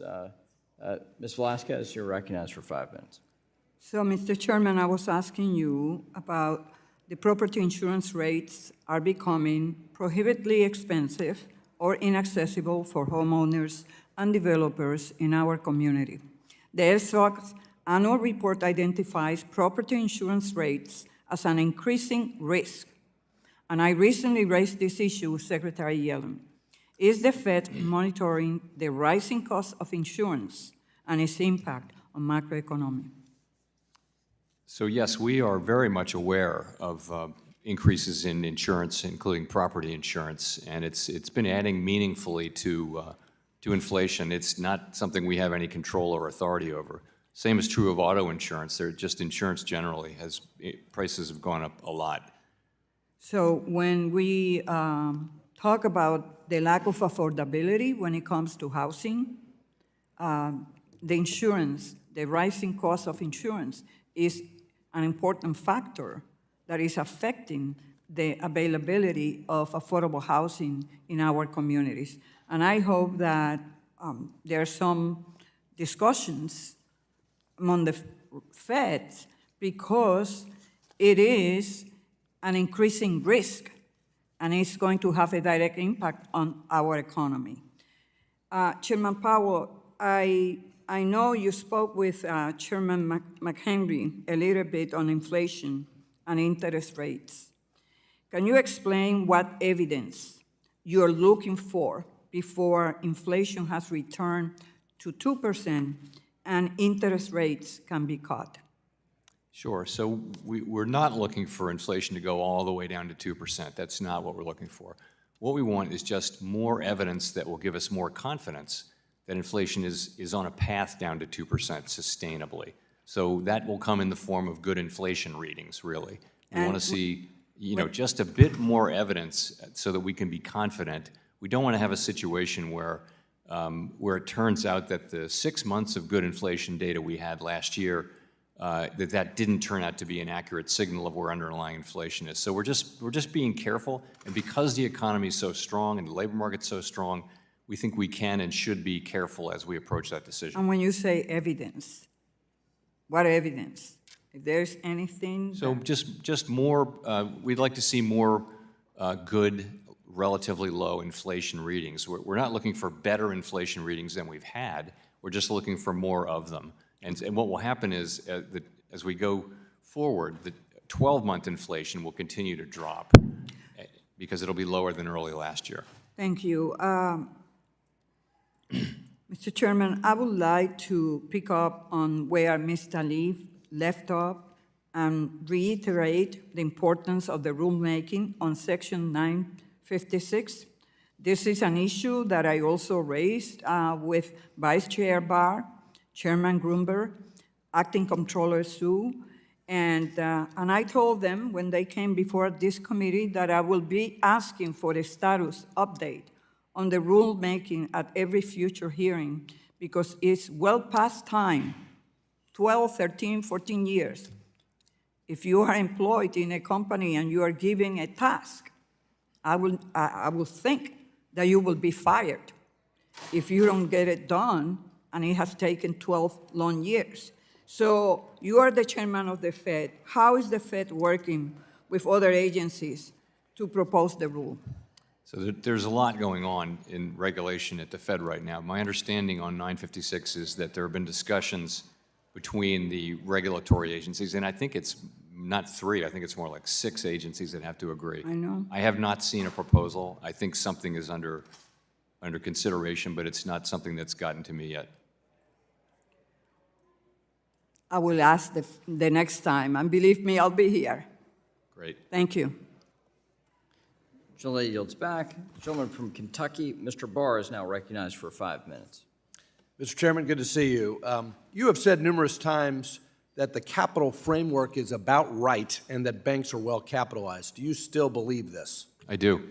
Given that you believe that, and given the fact that the Basel III Endgame proposal dramatically increases capital requirements on banks, would a reproposal that implemented Basel III in a capital neutral way, could it do so without jeopardizing financial stability? Could. I mean, hypothetically, yeah. Okay. According to Latham and Watkins, 97% of the comment letters either opposed, called for a reproposal, or expressed substantial concerns about the Basel III Endgame proposal. And those negative comments came from across the ideological spectrum and from various interests. Without objection, I would ask the chair to include that report into the record. Without objection, I'd ask the chair to include that report. Without objection. Thank you. And Mr. Chairman, did you see that report? I did. Does that concern you, that 97% of the comments were negative? So we didn't do our own count, so I can't make an assessment, but I would say it's unlike anything I've seen. The Basel III comment period ended on the same day as the Fed's data collection on the proposal, which is an odd process since the data should have been collected far earlier, analyzed, and the results should have been available for the public to comment on before the comment period ended. Why did the Federal Reserve choose to do a quantitative impact study during the comment period for the proposal, foreclosing any ability by the public to comment on the results of the study? Well, I mean, the movie's not over. We are where we are, and Vice Chair Barr did commit to putting the QIS out for comment. We will receive those comments, and those comments will be taken into consideration as we think about the path ahead. Well, speaking of process, you've got your excellent general counsel right behind you there, and I don't want to get into privilege here, but Have the lawyers at the Fed raised any process concerns or Administrative Procedure Act issues with the board? Let me just say that we're committed to doing transparent and reasonable and data-based rulemaking in compliance with the Administrative Procedure Act. Well, of course, giving the public the ability to comment on the quantitative data that has been provided obviously is consistent with good process. Sir, Governors Bowman and Waller, Vice Chair Hill, and Director McKernan all dissented on the proposal, and Vice Chair Jefferson expressed concerns with it during his statement. Under your tenure as chair, can you identify any other regulatory proposal which has elicited this much dissent? No. Have you in the past acknowledged in front of this committee that you will not move forward with proposals without consensus? Or you have acknowledged that in the past, and we appreciate that commitment to consensus. Have you achieved consensus yet on the Basel proposal?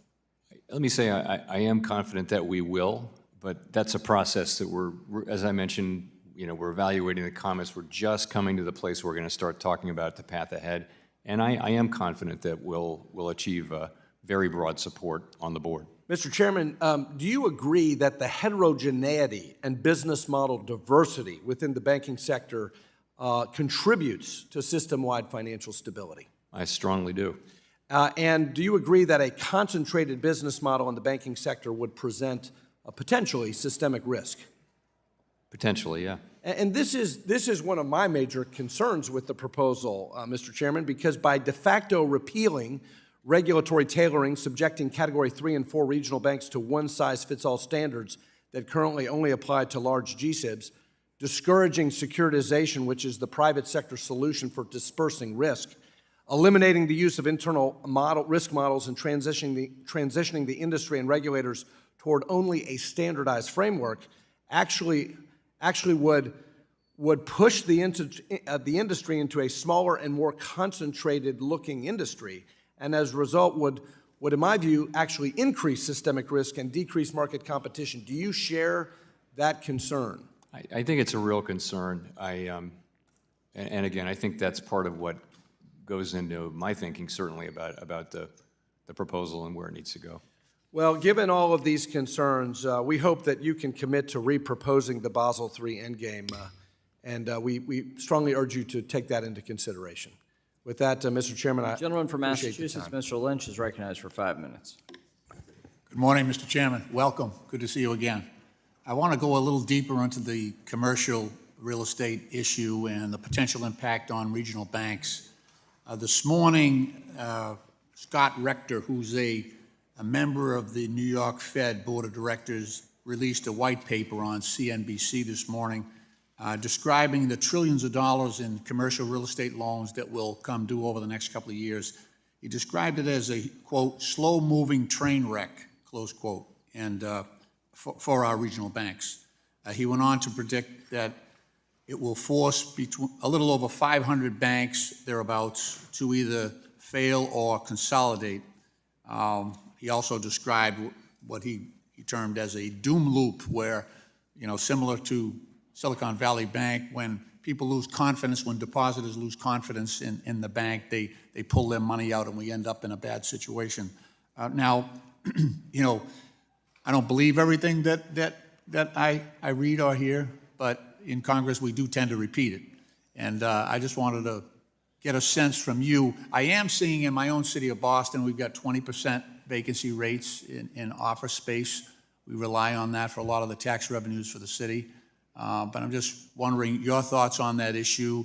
Is there a systemic concern here, or is this isolated? And might lowering the interest rates help some of those banks? Because I hear from my developers in our area that no one's lending. So, you crack at it? Sure. So I haven't seen that report, so I can't comment on it, but I can comment on commercial real estate. So we've had a secular change in the economy, which has left office rentals in many places, office buildings. The demand for them is significantly lower, at least temporarily and perhaps for a long time. And also the same is true for downtown, in some places, downtown retail that's associated with office workers. So it's a shock to the system, and we've known this for some time, and we've gone through the commercial banks in the United States, and so have the other regulators. We've done it jointly, and identified the ones that have high concentration and are going to need to deal with that. And so we've been in contact with those banks and talking to them about how they're going to deal with this, how are they going to absorb these losses, do they have enough capital, do they have the liquidity, do they have a plan to do this, and is it consistent with their lending practices and that kind of thing. So it's going to be something we work through over a period of years, and I do think it's slow moving. I think that part of it is right. You ask about 500 banks, I have no idea about that number, but certainly there would be some banks, probably smaller ones, that have these high concentrations. It's not the very large banks. It's really a manageable thing at the large banks. So I think that's what it's going to be, and it's a serious problem, and more serious in some locations and jurisdictions and with some banks than others. But it's one we'll be working through. And I think that's how I would think about it. Does the Silicon Valley Bank situation, Signature, the money moves so quickly in those cases. It was instantaneous now. The velocity of money moving out of those banks really, I think, in some ways contributed to their failures. Are we looking at anything technologically that might be able to address some of that or mitigate it? Sure. So we also, after Silicon Valley Bank, we got in contact with and worked with financial institutions that had high concentrations of uninsured deposits, and many of them have greatly improved their liquidity position. So that's the thing that we're working on. Okay. As you probably know, we're also working on some liquidity rules which will strengthen our framework of liquidity rules. But that's something we haven't proposed yet. Let me ask you something off topic. So we know that Russia has about $300 billion in U.S. We've frozen assets, Russian assets of about $300 billion between U.S. and European banks. You want to comment on that? What I'd like to see is us give that to Ukraine, to be honest with you. I know that's a very simplistic idea, but I'm just wondering if there's any historic example that we could look to if Congress has to take the necessary steps to redirect that money to Ukraine so they can feed their people and fight that war. This whole area of sanctions and foreign assets and things like that is really controlled and directed by the administration, by the elected branch of government.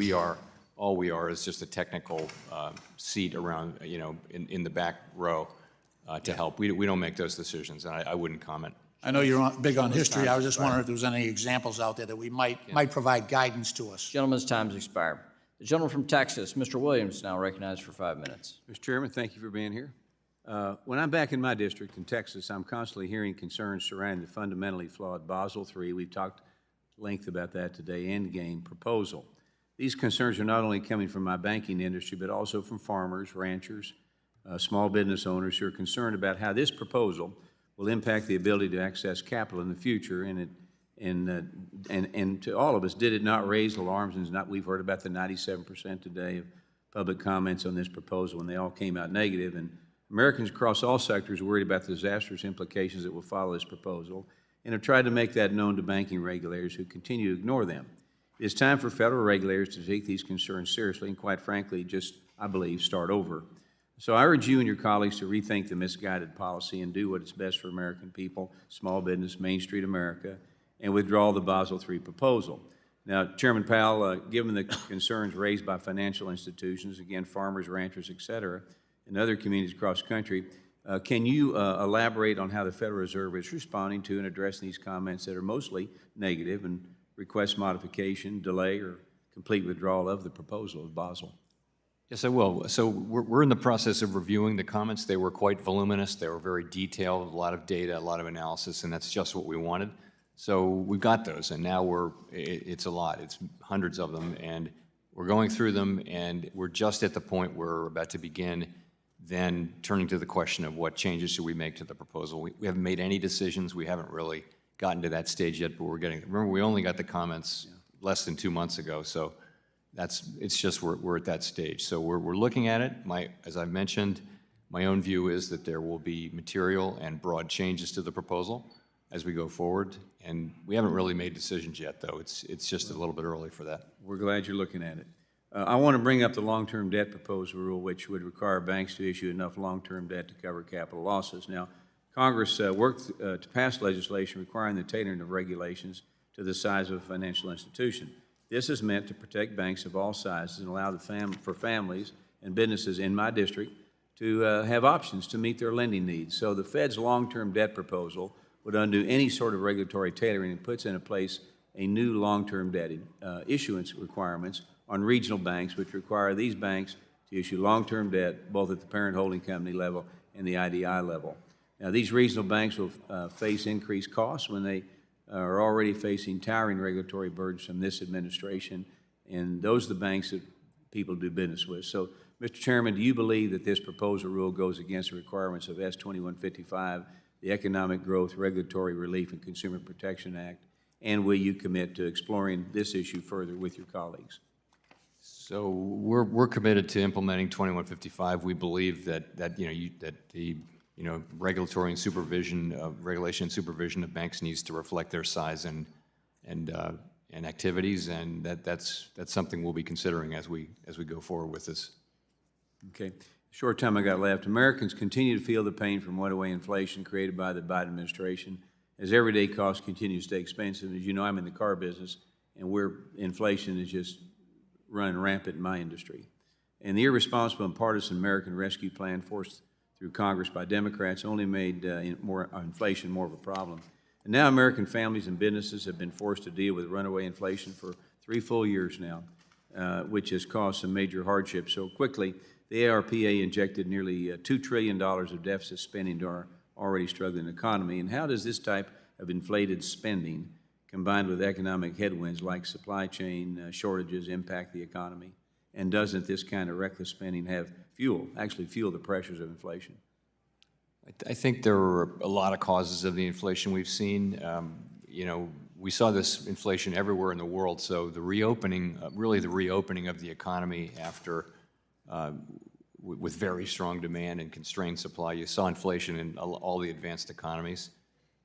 It was a little sharper here at the beginning. I think there's a role for monetary policy in that. There's a role for fiscal policy. There's a role for the pandemic, a starring role for the pandemic. Our job is to deal with it, and that's what we've been doing. Well, thank you for always keeping small business in Main Street America in your calculations. And with that, Mr. Chairman, I yield back. Gentleman yields back. The gentleman from California, Mr. Sherman, is recognized for 5 minutes. Mr. Chairman, I want to thank you for recognizing in your opening statement the importance of immigrants in keeping costs down. And I want to thank you and the administration for what has been an excellent 2023 economic report. We've got 3.1% economic growth, by far the best in the developed world. Headline inflation, 2.4%. And that's not a little blip, a 1-month number. That's for the whole of 2023 and compares very favorably with the pre-pandemic portion of the Trump administration when we had inflation of 3.5%. My goal here is to convince you to cut more and sooner because for a number of reasons. The first is that I know, if you ask a constituent, they want zero inflation and zero unemployment. You know that we can't have that and have concluded that the economy works best with a 2% inflation rate target. But I've looked at the history of that 2% number. It seems to come from Auckland from the 1980s. And there's a lot of arguments that your target should be just a little bit higher. Larry Summers recently produced a study arguing that the cost of money is part of the cost of living. So we have this weird paradox where you're trying to keep the cost of groceries down by raising interest rates, but as the ranking member points out, the big issue is housing. And your measure of inflation seems to treat all Americans as renters, even though 2/3 are homeowners.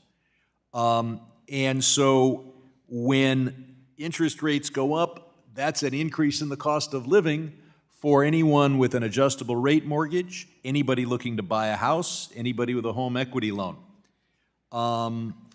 Obviously, we would cut interest rates a little sooner and a little more if your target was something closer to 2.3%. So I'll ask you, is there substantial economic analysis that argues that your target rate and the economy would work better if we had a slightly higher target than 2%?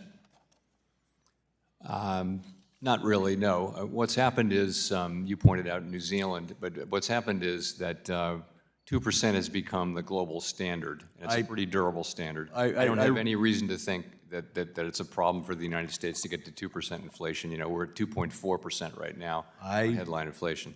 I would ask leave to add to the transcript of this hearing numerous articles that argue for something between 2.3 and even 3%. I'm not arguing for as high as 3%. Let's look at Basel. There's nothing free here. If the standards are too high, we lose economic growth. If they're too low, we have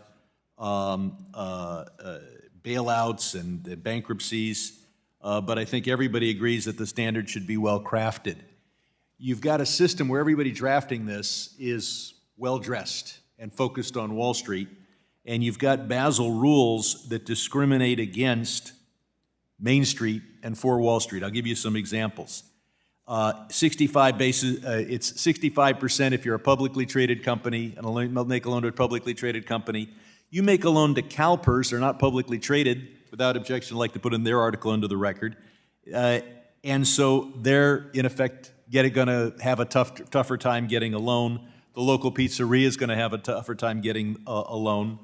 You've got, in Basel III, ignoring mortgage insurance, which obviously makes the loan more prudentially sound for the bank and is very necessary for first-time home buyers. And you've got a system where if you make investments in long-term bonds on Wall Street and you put them in the hold-to-maturity category, you don't have to recognize the losses and mark-to-market. So I hope you'll look at these in terms of the competition between Wayne Street and Wall Street for bank loans. Finally, we go to clean energy investment. Can I count on you to personally look at the paradox where Basel III treats clean energy tax credits much more harshly than low-income housing tax credits for no ascertainable reason? Yes. Thank you. Gentleman's time has expired. The gentleman from Georgia, Mr. Loudermilk, is recognized for 5 minutes. Well, thank you, Mr. Chairman. Mr. Powell, thank you for being here today. I'm concerned with the small dollar credit for businesses. As a former business owner for over 20 years, I can attest that as the small dollar business credit becomes more expensive and less convenient, businesses are going to turn to credit cards and other alternative financing for business purchases. These inevitably result in even higher costs, which goes down to the consumer, which means that they're going to pay more for the services or the products. But in February of this year, total credit card debt reached a record of $1.7 trillion. According to Intuit's Small Business Index annual report, average monthly credit card balances were 27% higher in 2023 than they were in 2019. What do you view as the driving force behind these record high levels of credit card debt? Part of it would be growth in the economy. So that'll be part of it, just that it's a bigger economy and a bigger number. I'm not sure what that is. You know, as you know, people had lots of extra cash during the pandemic from forced savings. They've spent that down, and now they're borrowing. I'm not sure. So if there was a rule to force banks to tighten lending, do you think the rule would drive businesses and consumers to alternative forms of credit? I do. I think, you know, if you raise lending costs for banks, then at the margin that will make non-bank lenders, right, you know, they'll get some of that business. And if it becomes more complex or less convenient, then businesses will turn to these alternative forms like credit card. I can tell you that from experience. Yeah. Yes. Well, I've called for the withdrawal of the Basel III endgame proposal entirely. Will you commit to an analysis of how bank capital proposals like Basel affect small business credit access and the small dollar lending before finalizing such proposals? I commit to that. Let me look into that. I don't want to make a commitment that I'll undertake some big study, but we'll look at the issue. Do you feel it's important that we do have an understanding the effect it's going to have on small businesses? The backbone. It's the bloodline of our and they economy. create the jobs. That's Yes. right. I do agree. Yeah. Okay. The chairman asked you for your thoughts on withdrawing or reproposing the Basel III endgame proposal. Have you specifically discussed withdrawing the proposal with Vice Chairman Michael Barr or the other governors? So I don't want to get into our internal, doings, but I will say that I understand it is a live option. Again, we're not at a stage of being able to even have that discussion yet because we're not really, we've got to decide first what changes do we think are appropriate, and that'll take a little time. And then the question will be reproposal. What I said is, when we get to that point, if reproposal is the right thing to do, we're not going to hesitate at all. It's a perfectly live option. All right. In the current environment we have in politics in this country, there's not a lot that you find bipartisan agreement on, but I think you could find some agreement in withdrawing that proposal. Can you explain the importance of broad consensus at the Fed on proposals like B3E? Are you concerned with recent trends of disagreement among board members related to major proposals? So I think we're going to get to broad consensus at the Fed. I do. I think it's very important. This has been our culture that we try to find common ground, and we've been able to do that in the regulatory space, and I expect we will be here as well. And I'm committed to that. Could it be that we're seeing this level of disagreement because of extreme measures that are being taken now that may not have been taken in the past? I mean, a total difference of opinion and understanding and philosophy regarding a free market economy. I won't speculate, but I will point out that 4 of the 7 governors during the open board meeting at which we put it out for comment expressed real concerns, very specific concerns about the proposal, and said we would look at the comments when they came in, and that's what we're doing. All right. Do you feel that they have validity in their concerns? I was one of the 4, so yes. All right. With the few seconds I have remaining, there's a recent report of FinCEN working with financial institutions to query legal purchases made by American citizens. Has the Federal Reserve been instructed within the past 3 years by Treasury or anyone else to search Americans' legal transactions? Not that I know of, no. Okay, thank you. I yield back. Gentleman from Illinois, Mr. Foster is recognized for 5 minutes. Thank you, Mr. Chair, and thank you for being here. As Ben remarked, there's a near-term emergency to get the $60 billion in military assistance to Ukraine. And separate from that, there remains a longer-term need for reconstruction assistance to Ukraine, which the World Bank estimates is somewhere north of $400 billion. Now, at the start of the Russian invasion, the free democracies of the world froze roughly $300 billion in Russian currency assets, primarily at European banks and financial institutions.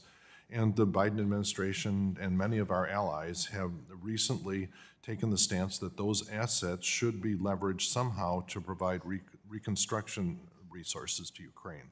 I support this concept, and I believe that additional action should be taken to ensure that we hold Russia accountable. But there are real concerns on the impact that this might have on central banking system, on the primacy of the dollar, the euro, and so on. And so my question is, have you seen just the act of freezing these assets, and not seizing them, but simply freezing them, have you seen deleterious effects on the primacy of the dollar, the confidence in the central banking system? Is there any visible downside from the act of freezing that's visible so far in the 2 years since we've done it? I can't point to any. I can't point to any. Okay, so that's an interesting observation when we think of taking the additional step of actually seizing them, that at least so far, because to my mind, having them frozen is as violent as, and as violent as seizing them outright. And so that's interesting that so far we haven't seen that. Now, in terms of the Basel III and so on, there is there's a frustration I've had over the fact that directionally the effects of these are clear, but the magnitude of effects are not. You know, for example, if you talk about the effect on the prices seen by derivative end users of increased capital requirement, directionally it's clear. If you raise capital requirements, banks will withdraw from these markets to some extent. Other players will step in partly and take up part of the slack, and the spreads will increase and so on.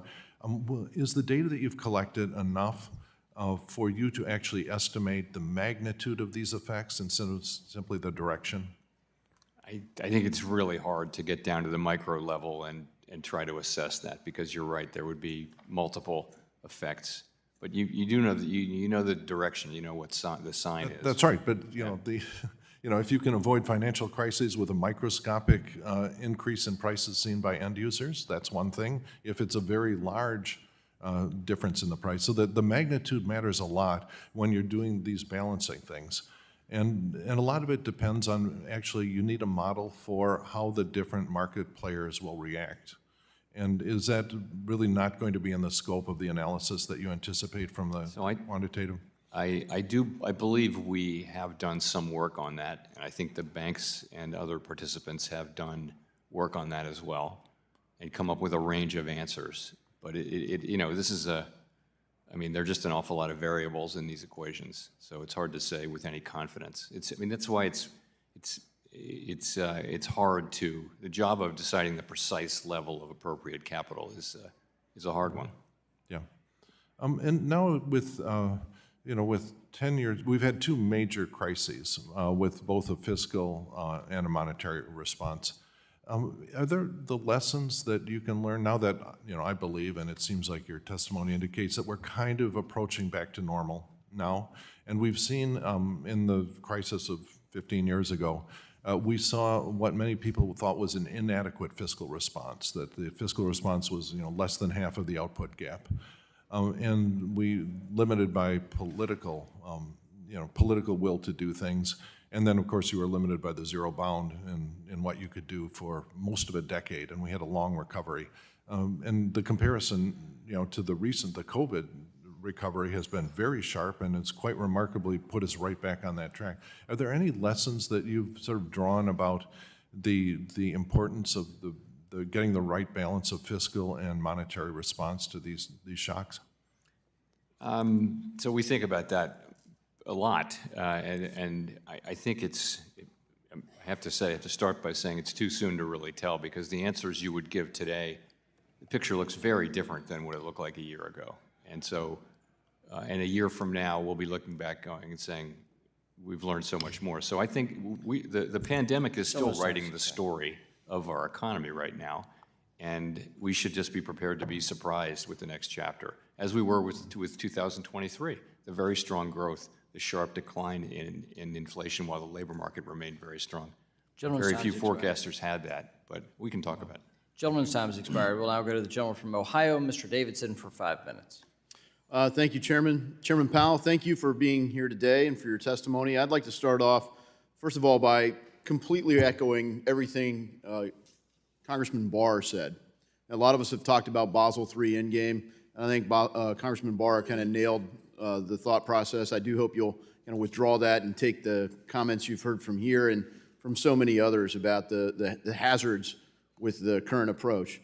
But I'd also like to address one of the other practices by the Federal Reserve, and it's the practice of paying interest on excess reserve balances held with the Fed accounts. It's my strong belief that rewarding banks with returns for taking no market risks actually harms our economy, and it discourages financial institutions from lending money into the economy. Instead, they park it at the Fed. This has little to no impact on very large corporations, but it can have a crippling impact on small and mid-market firms. And we especially saw this in the long recovery as Dodd-Frank was implemented in the Obama years, transition to the Trump years. We changed some of that mindset with a lot of other policies, but we saw a strong surging economy. So our country would pay a price for this market distortion by the Fed in two ways. First, they're unable to obtain loans at competitive rates because the money's sucked out of the market. Frankly, a lot of them don't even have access to lending except through bank capital. So it forces them into other forms of capital, equity capital, and others. Second, they ultimately pay higher rates whenever they have these alternative means of capital.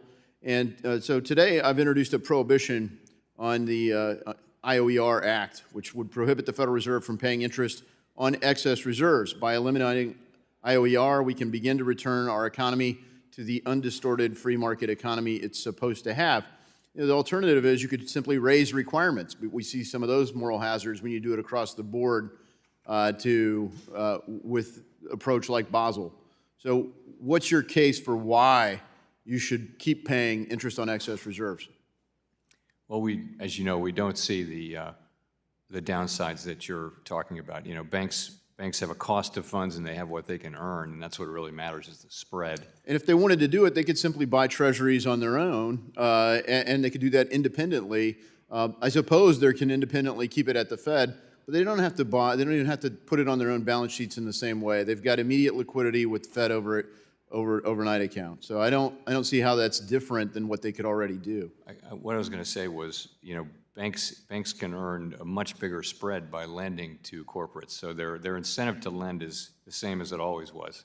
This doesn't affect that. You know, really, it's they have a cost of funds and they have the ability to have reserves, but you know that's not going to. They're not earning a profit on that. So, or a big one. They can earn a much bigger profit by lending to small corporates. Well, speaking of profit, I mean, the Federal Reserve isn't officially supposed to be a for-profit corporation, but you are supposed to pay for your operating costs off of positive cash flow. And right now, the Fed doesn't have positive cash flow. In fact, the Fed has negative cash flow. So it's not entirely unrelated that the Federal Reserve operated at a $114.3 billion loss in 2023 and currently is carrying a $133 billion loss on its balance sheet this year.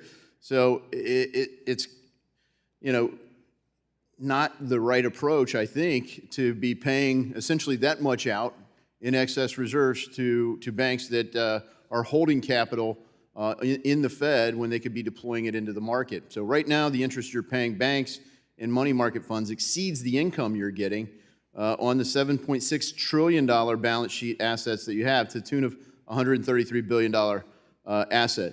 So, you know, effectively, the Fed is operating at an operating loss. So what's the path back to cash flow positivity for the Fed? As you know, for many years during the QE, large balance sheet period, we've contributed way over $1 trillion in net earnings to the bank, which to the Treasury Department. So you can't look at the loss without mentioning that we've been, you know, giving effectively $100 billion a year in profits every year to the Treasury Department. So the other side of that is when we raise rates to do the job you've assigned us to get inflation under control, when we do that, we absorb paper losses. It has no effect on our operating, the way we operate the Fed. And you know, if we retained all the earnings we have, then it wouldn't be a problem. But we don't do that. We give that money to Treasury. Thank you. And I think the last thing is I just encourage you to halt any effort to develop a central bank digital currency. It doesn't need designed, developed, and it certainly doesn't need established. I yield. The gentlewoman from Ohio, Mrs. Beatty, is recognized for 5 minutes. Thank you, Mr. Chairman, and thank you to our ranking member, and thank you, Director Powell, for being here. Let me start by saying thank you for the monetary report. I've had a chance to try to peruse it, and there are headings in there that says the labor market remains strong. You'd probably agree to that, your report. I would. Let that say that's a yes. Also, it talks about unemployment rates being low by historical standards. You'd agree with that? It also states that the global pandemic played a huge role with the inflation rate, and inflation rates are on the decline. It's reported in several charts in here, and also substantiated by the Federal Reserve of New York and Michigan surveys that I've read. It also talks about job gains and uses the word robust robust jobs. So I want to thank you for educating us on that. And Mr. Chairman, I'd like the record to show that all of this also resulted during the Biden-Harris administration of making sure. So often we hear in this committee and other committees about what the administration is not doing and what our economy and jobs look like.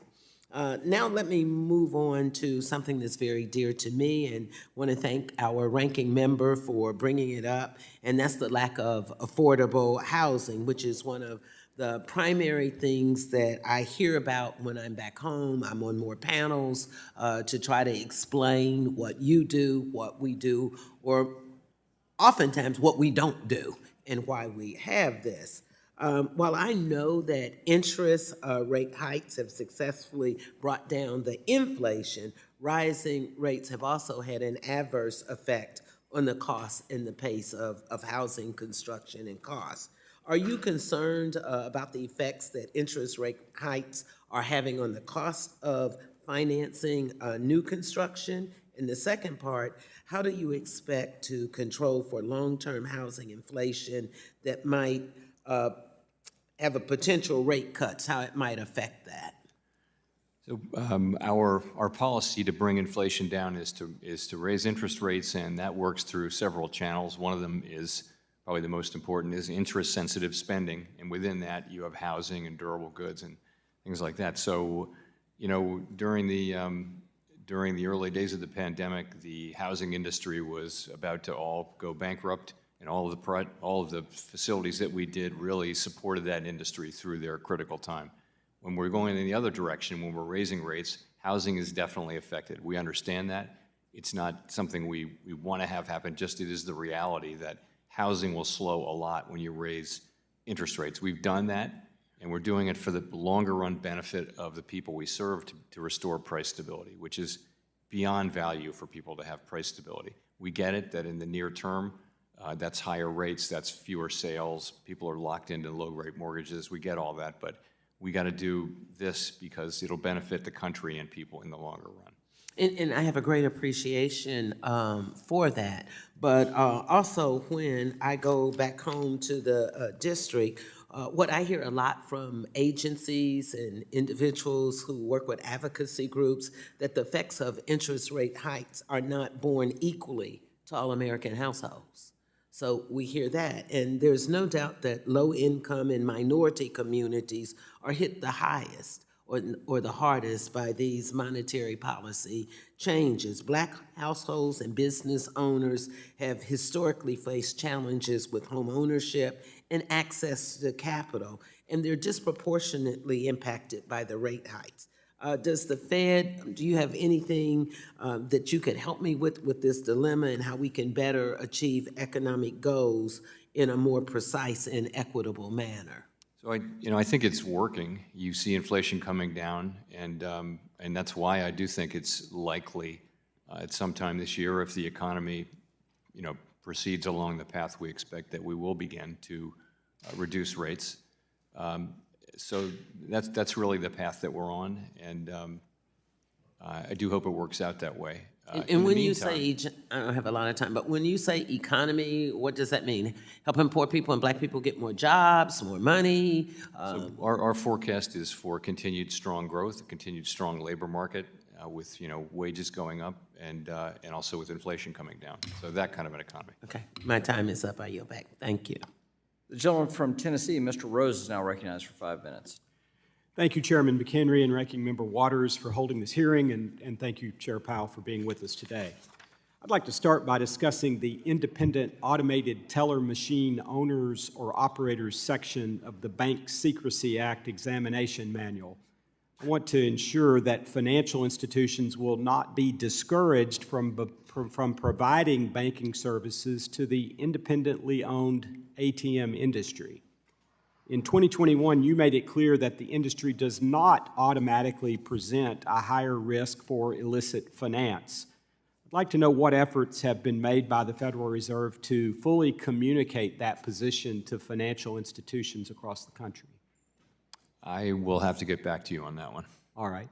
Thank you. Well, and so I might just add, listening to independent ATM operators over the time that I've served in Congress, I've come to understand that unfortunately, and it was in the Bank Examiner's Manual up until just about a couple years ago, these operators were identified as being extraordinarily risky, and that was causing them to be debanked in many cases. So I do hope that you'll take a look at that and make sure that we're communicating that to financial institutions and, most importantly, to the regulators.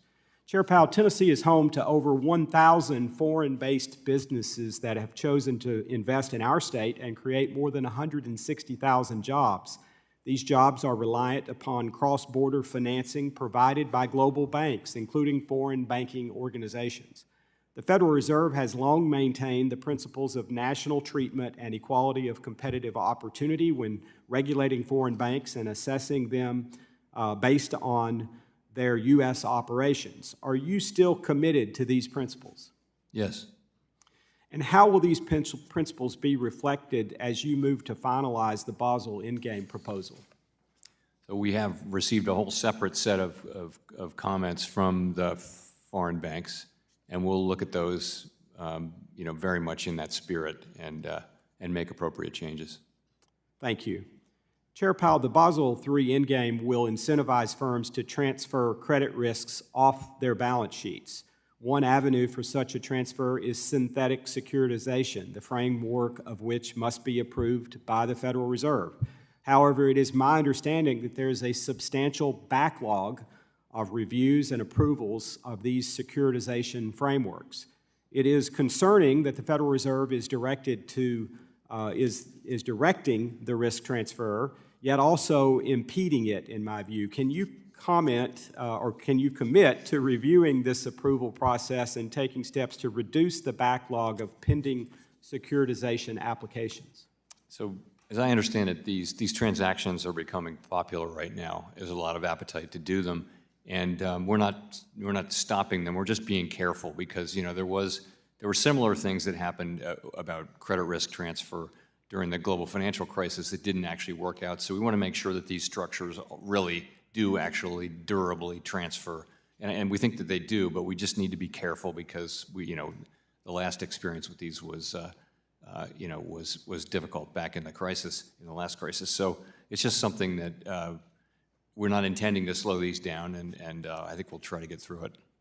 Is it a lack of available resources to apply to the approval process, or is it an intentional slow walking to make sure that every I is dotted, every T crossed? I don't actually know, but I do. What I heard was, what I have been told is, we're not stopping these, but we're going to be careful with them and just be absolutely careful that they really do transfer credit risk in a durable, kind of sustained way. And that's the thing. And I don't think it's an intention to go slow or to have a backlog. It's just, and so I don't know what the staffing issue is. We'll check. All right, thank you. As the Federal Reserve continues to consider proposals designed and debated in Europe, such as Basel III, has the Federal Reserve's Supervisory Climate Committee or the Financial Stability Committee had any discussions regarding the adoption of ESG risks in capital requirements? I don't know. Has there been any discussion in other committees regarding the adoption of ESG risks in capital requirements? Any discussion, I really don't know. Let me say that's not something we're considering, but when you ask me any discussion, I don't know. It's not a priority in to capital requirements. To put it mildly, yeah. Okay. Thank you. I see my time is running out. I appreciate your answers, and any further light you can shed on those matters, I'd appreciate. I yield back, Mr. Chairman. The gentleman from Illinois, Mr. Caston, is now recognized for 5 minutes.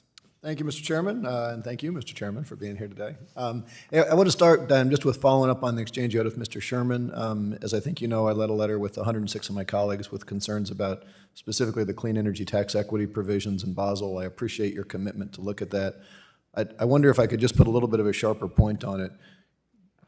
Can you look at that before the rule is finalized and potentially issue some sort of an addendum to the rule? The concern I have is the number of banks who are a little bit frozen right now, waiting for some clarity on that, and I'd prefer we not slow down the rate of clean energy investing in our country if we don't have to. I don't know. I mean, I think there's a proposal, and we're well aware of the commentary, and we're going to react appropriately. I don't know that we can pull one thing out of line and deal with it. But we're making good progress, and I think we'll be back reasonably soon with some answers. Okay, well, time is of the essence. Appreciate anything you can do. Second thing, good thing about going late here, you get to follow up. I want to follow up on your discussion with Congresswoman Garcia here. I really appreciated your comments in the 60 Minutes interview last month when you mentioned that immigration is a big part of the story of the labor market coming back into balance. Now, generally, and correct me if I'm wrong, more immigration is generally going to ease inflationary pressure. Is that all else equal? Is that a safe characterization? It's probably closer to neutral, actually, because people come in, they also spend, so it's not clear that immigrants coming in, they add to GDP. Okay, so either we're going to get economic growth and or downward pressure on wages. More workers, that wages might go up a little bit less, but at the same time, they're also spending. So we had this conversation. It depends on what you assume, but I think it's better to just assume it's sort of broadly neutral from an inflation standpoint. So I guess, and maybe you've answered the second question, but given as you all are using the Census Bureau data that is more conservative than the CBO data, and obviously we're all making estimates in the future, can you speak at all to whether your forward views on economic growth and inflation, how sensitive are they to your assumptions about that census versus CBO data on what the actual level of immigration is to the country right now? I think the CBO assumptions are meaningfully higher and would affect growth and would be part of the explanation why growth was strong last year and would be a reason to expect. I mean, it's not the main reason, but it would definitely add to growth this year. And I wouldn't say that we accept one version of the other. We study the CBO numbers carefully. We're just trying to get to the right answer. And I think the CBO shows, and they say so, stronger growth, higher growth, more people. I don't know the per capita growth goes up, but the absolute level of growth goes up. Okay. Last question. I think there's a lot of good news in the monetary report that you all just issued around wage growth. We've seen, the lower quartile of earners starting to close some of those historic gaps. We've seen minority groups and women start to close some of those gaps. What I didn't see, and I don't know if this is because you all haven't done it or I just didn't read closely enough, have you seen any gaps regionally within the U.S.? Are there parts of the country that are seeing stronger wage growth than others? There are. I don't have that off the top of my head. I want to go back and if I can when I talked about immigration, I think that the immigration story for last year was part of the positive supply shock and was part of the reason why inflation came down. I was really asking the question over the longer run. Fair enough. And there, I think it's more to be neutral. I appreciate that. I want to just close on this regional piece because the Atlanta Fed, which is the best I could find that looks to do at least some by census regions, that as I look through, there's and you look at which regions are consistently running above. I think that New England and the West are consistently showing wage increase above average. And the West, South, Central, Texas, Oklahoma, Arkansas, Louisiana are consistently, I think going back to like July of 2022, consistently seeing wage growth below average. And I appreciate you're not going to wade into a political question here, but those are all right-to-work states where it's harder to unionize, where it's harder to organize. And what I'm wondering is, without asking you to opine on policy, have you all at the Fed done any analysis that says, as we look at when there are gains in labor productivity, does that gain in labor productivity, is it more likely to accrue to workers in those states where there's a stronger union presence, easier to organize, and more bargaining power for labor as opposed to capital? My guess is there's plenty of research around that area, not necessarily at the Fed, but we'll take a look and come back to you. Okay. All right. Thank you. I yield back. Gentleman's time's expired. Now go to the gentleman from South Carolina, Mr. Timmons, for 5 minutes. Thank you, Mr. Chairman, and thank you, Chairman Powell, for being here today. We continue to appreciate your work and the work of the Federal Reserve on behalf of the American people. In August of 2023, the Federal Reserve, FDIC, and OCC released the NPR requiring the issuance of long-term debt for Category 2, 3, and 4 banks. As you may know, I, along with many of my colleagues, authored a letter to each agency expressing concerns regarding the lack of tailoring in the proposal and shortcomings in estimating the actual cost of the proposed rules. I'm concerned that these shortfalls will negatively impact lending in my district, and when combined with the other ongoing regulatory proposals, could cause further consolidation of the banking industry. It appears that the Federal Reserve has primarily deferred to the FDIC concerning the proposal. Could you shed light on the Federal Reserve's role within the rulemaking process concerning the long-term debt proposal? And have you provided input regarding the proposal's interplay with Basel III Endgame? You know, I think we're one of the proposers of the rule, just like the other agencies are. And, you know, right now we're looking at the comments that we've gotten. That comment period, I believe, has closed, yeah. And so we're very much in reading those comments as the law. You're in the wants middle us of to it, do. fair to We say. are. Okay, thank you. I'm concerned that the long-term debt proposal's lack of tailoring contradicts the statutory requirements of the Economic Growth, Regulatory Relief, and Consumer Protection Act. Instead of applying tailoring principles, this proposal creates Category 2, 3, and 4 financial institutions identically for the purposes of long-term debt issuances. Additionally, the proposal unduly burdens Category 2, 3, and 4 banks by requiring them to issue long-term debt at both the parent holding company and bank level, which actually could be viewed as reverse tailoring, considering GSIBs are only required to issue debt at the parent company level. What is the underlying rationale behind this dual requirement, particularly when such a mandate is not imposed on our largest banks? And do you believe that this represents a tailored approach as required by the statute? So that tailoring question is one of the questions we'll be asking ourselves as part of our review of the comments. Thank you. It's my understanding that Category 4 banks were not included in the original advance notice of proposed rulemaking for the long-term debt rule released in the fall of 2022. Is that your understanding as well? I didn't catch that. Did the advance notice that was released in the fall of 22 include Category 4 banks? It's my understanding that it did not. I can't confirm that, to be honest. Well, I think that's something that you should take into account because the Category 2 and 3 banks have had an additional year to foresee this challenge, and so Category 4 banks are really behind the 8 ball. And yeah, so I guess my next question is, do you believe regulatory agencies should provide smaller regional banks longer than the 3-year phase-in period to meet any final long-term debt requirements? It's a good question. That's one of the comments we've gotten, and we'll be looking at that. I just think if we're going to impose these new regulations, giving everyone the same opportunity to comply with them is something worth considering. I guess one final question. If these proposed regulatory changes had been in effect prior to the fall of SVB and Signature, do you believe the outcome would have been different? Because honestly, I don't think anything would have changed. You know, it's a hypothetical.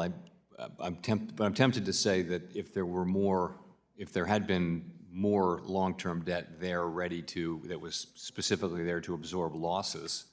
They were nowhere near being solvent. But I guess that's something I think y'all should take into account, whether if these proposed changes to our system that are designed to make it more resilient would have actually caused SVB and Signature to have a different outcome. Because again, it just seems that my colleagues across the aisle let no crisis go to waste, and these are changes that would not have, in fact, prevented the calamity that they are justifying the changes based on. Thank you for being here today, and with that, Mr. Chairman, I yield back. Gentleman yields back. The gentlewoman from Massachusetts, Ms. Presley, is now recognized for 5 minutes.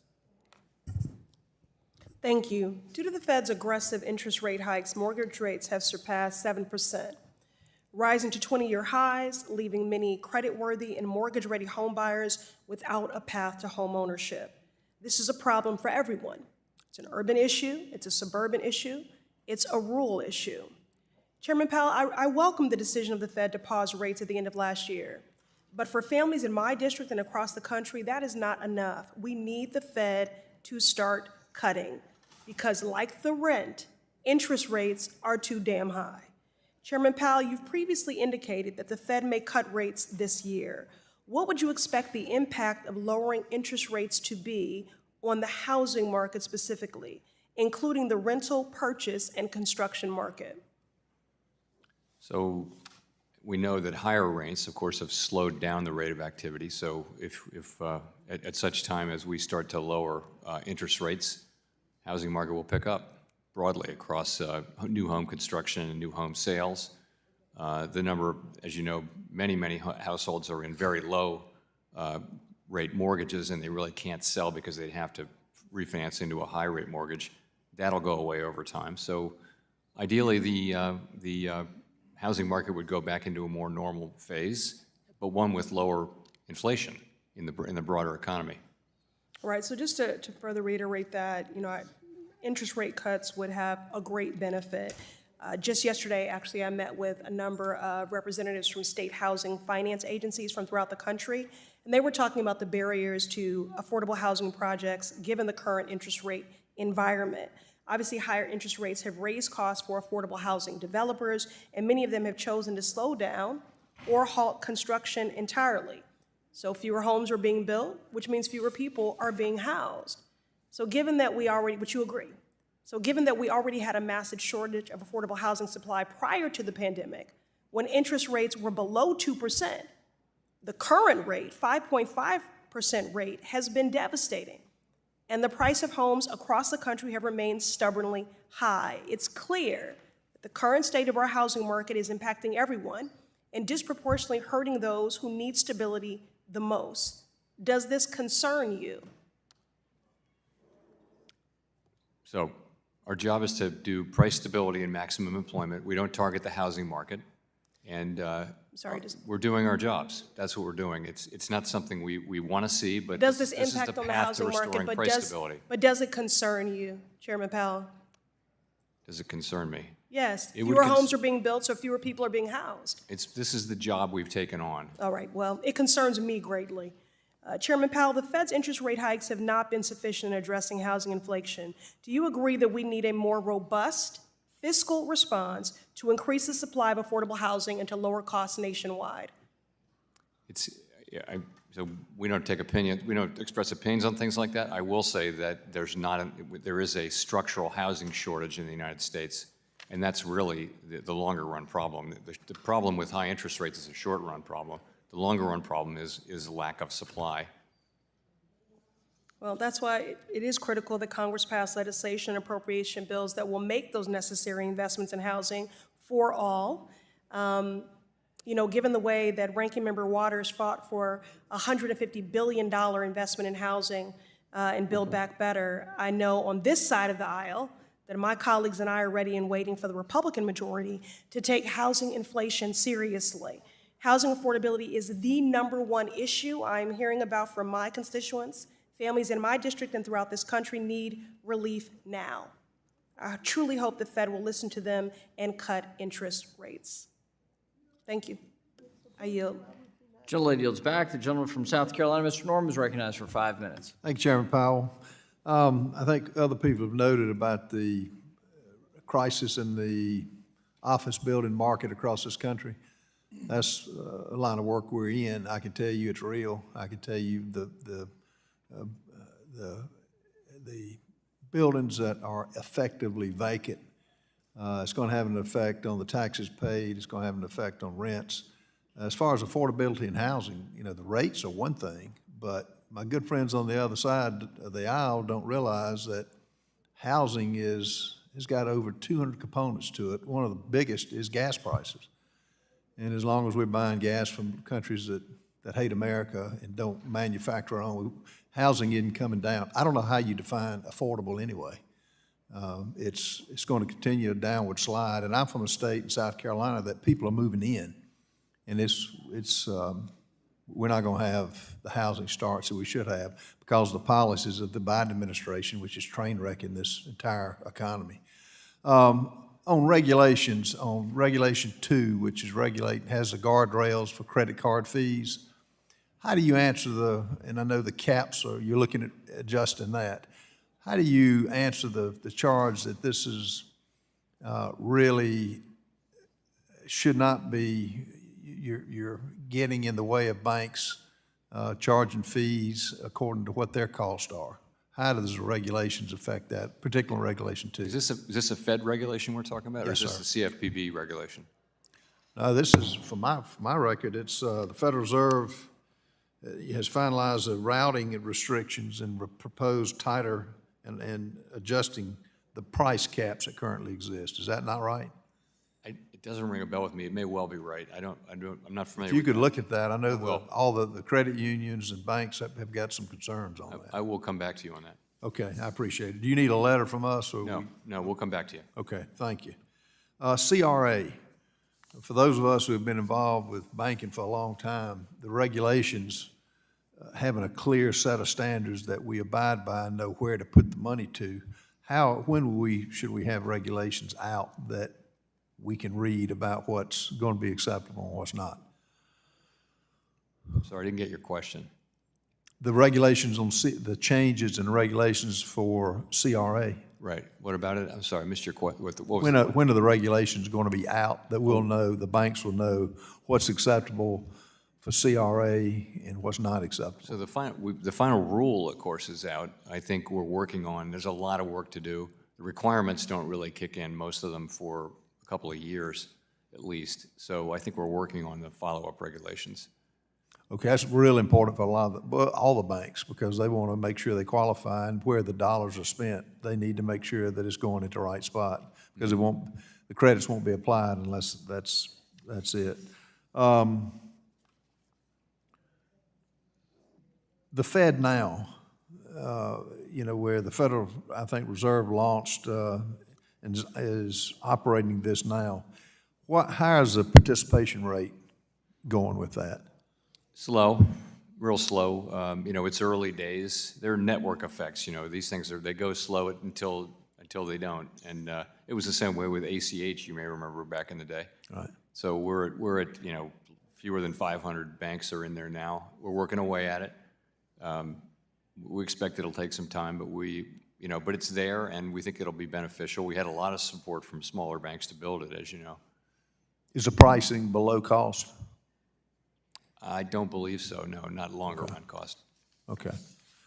Okay, that's all the questions I have. Thank you for being here. Gentleman yields back. The gentleman from Nevada, Mr. Horsford, is now recognized for 5 minutes. I want to thank the chairman and the ranking member for this hearing, and to you, Chair Powell, for appearing before the committee to discuss the recently published monetary policy report. As we continue our work on behalf of the American people, we have to keep in mind that our mission here is to grow the economy from the bottom up and the middle out. It seems as if there has been a constant series of shocks to the economy, both domestically and globally, and yet we can all see just how resilient the labor market has been as it has maintained its strength. With a robust gain of 353,000 jobs, the January numbers are a continuation of the trend that Democrats in Congress delivered through historic investments in our workforce, putting people over politics.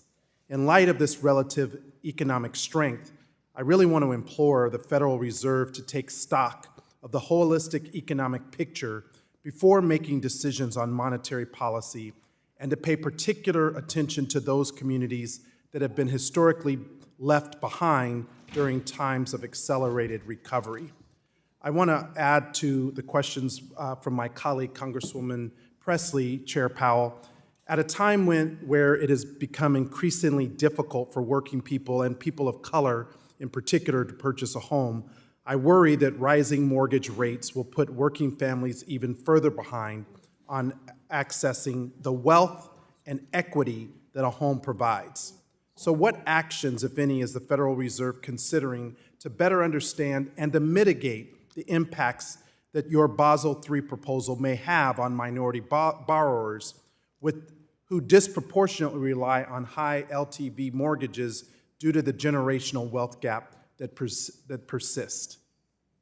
We've received comments, including many, on the mortgage changes, and we understand the concerns, and we're looking very carefully at that. Haven't made any decisions, but we will announce them when we have. Are you concerned that these shifts in risk weights will reinforce the decade-long retreat of banks from the mortgage market and push more originations to non-bank institutions? That's a question that people are raising, and it's something we take very seriously, and we'll be taking that into consideration as we decide about that change, that recommended change. Could you discuss why you feel it is necessary to include new requirements around operational risk in Basel III in light of recent claims that it will significantly increase the cost of or prevent banks from offering altogether necessary services such as underwriting, investment advisory, or insurance? That is one of the concerns that's been articulated about the proposed changes to operating risk. We take those concerns seriously. As I mentioned, we're in the middle of looking at these things, and then we'll soon, in the process of turning to the question of what changes to make. Well, I just would underscore the sense of urgency, because the longer there's uncertainty in the market, it creates really negative effects to end users, which are all of our constituents who are looking to see these costs come down. Let me shift. This Congress, under the leadership of Ranking Member Waters and former CBC Chair Joyce Beatty, I've made it a focus of my efforts to educate my colleagues and the public at large on the far-reaching benefits of increased diversity in the workplace, in our boardrooms, and in society as a whole. Despite the efforts by some on the other side to take away the very tools of economic opportunity that create inclusive work environments and improve performance, there has been a really misguided assault on everything from diversity, equity, and inclusion to other programs following the aftermath of the Supreme Court's ruling on affirmative action. So Chairman Powell, as you know, your Office of Minority and Women Inclusion has a focus on this. So as we anticipate the upcoming release of your annual report on inclusion, would you be able to speak to the necessity of collecting this data that minority and women-owned businesses are included in the board's contracting and acquisition opportunities? I do believe we collect that data, and we monitor that very carefully. And why is it important? Well, I think diversity in the workplace is an important thing, and you won't know how you're doing unless you measure it. And just as the McKinsey Institute released in their Diversity Matters Even More report, companies that have more diverse management teams actually outperform companies that don't. That goes to the bottom line of our economy, and I wish my colleagues on the other side would stop their assault on diversity, equity, and inclusion and actually work with us to grow the economy Gentleman's time for to everyone. expire. The gentleman from Wisconsin, Mr. Stiles, now recognized for 5 minutes. Thank you very much, Mr. Chair. Thank you for being here, Chairman Powell. Appreciate it. You're navigating a difficult situation where we've had stimulative economic policies from the Biden administration, in particular, excessive government spending, investment in infrastructure, specific tax credits. At the same time, we're seeing a regulatory environment from the administration that's also restricting economic growth. We've heard a lot about the Basel III endgame, which you have a chair of. In your opening remarks, you noted that high interest rates are impacting business investment in a negative way. High interest rates are also negatively impacting the housing market.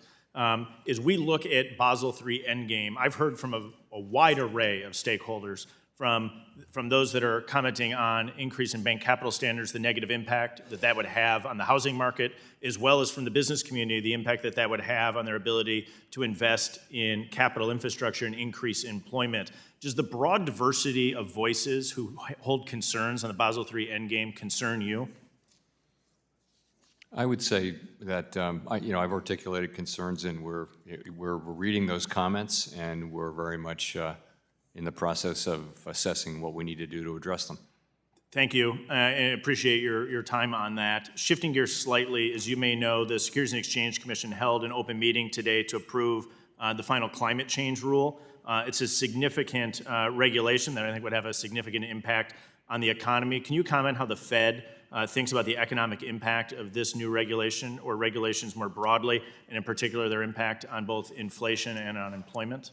We don't comment on regulations of other agencies, sorry.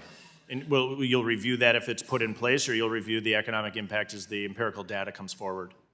We're not in the business of scoring, CBO does that. They'll look at this and make a careful assessment of the economic impacts and budgetary impacts and that kind of thing. Thank you. I'll shift gears again. One of your two mandates is to maximize employment in addition to maintaining price stability. And as you know, government hiring has accounted for a large share of total job creation.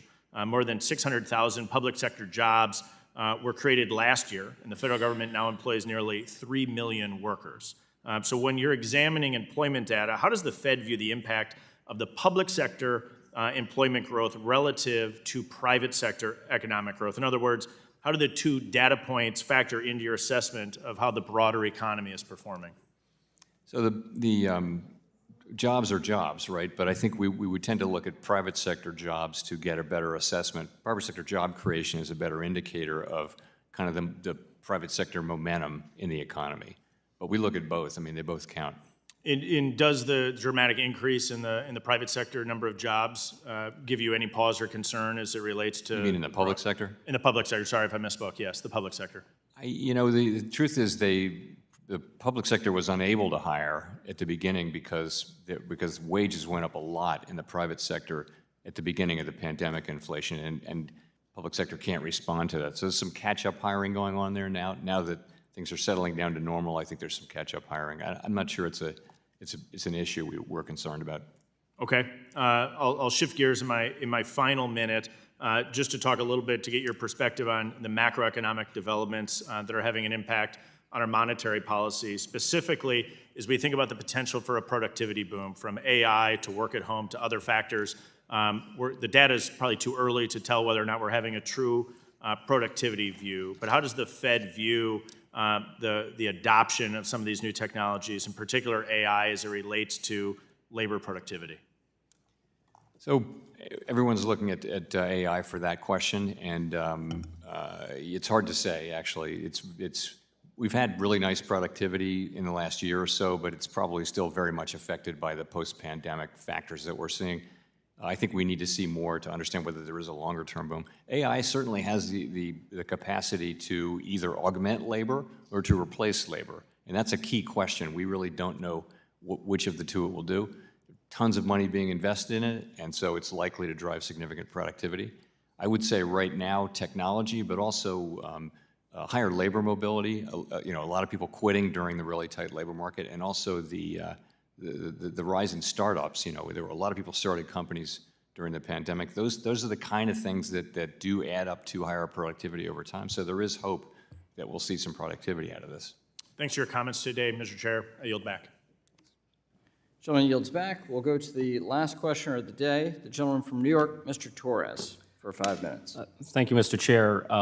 Mr. Chair, I have several questions about some of the most common complaints that I've heard about Basel III Endgame.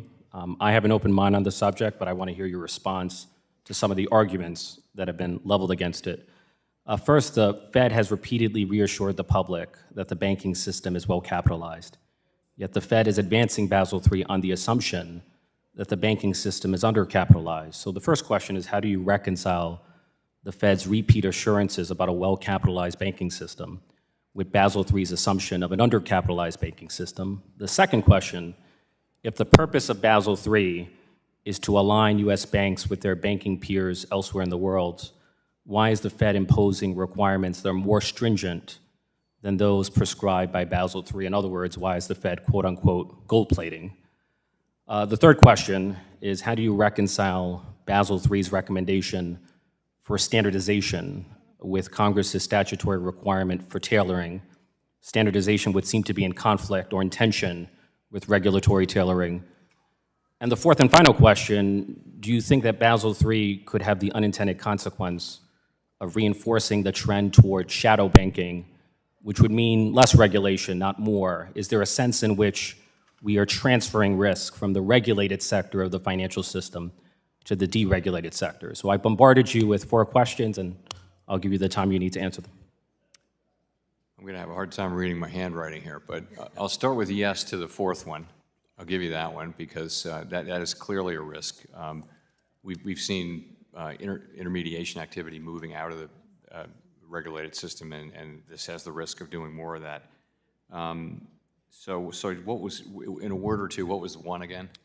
Just you said, you testified and capital, yeah. repeat reassurances about the capitalization of the banking So system. I addressed this in my remarks in the open board meeting.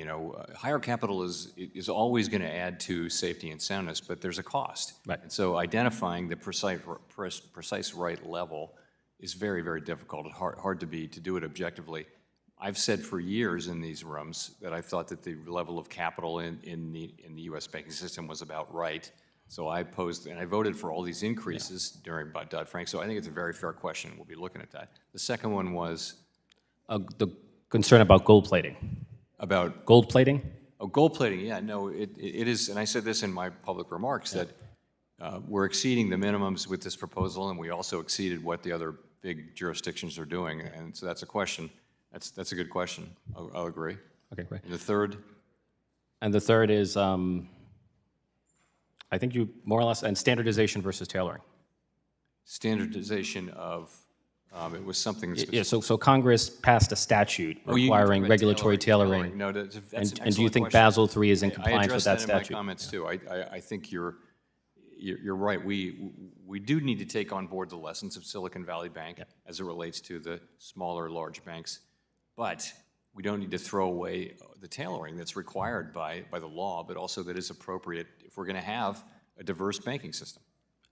You know, the collapse of SVB was largely a story about liquidity risk and interest rate risk, yet the focal points of Basel III are credit risk, market rate risk, and operational risk.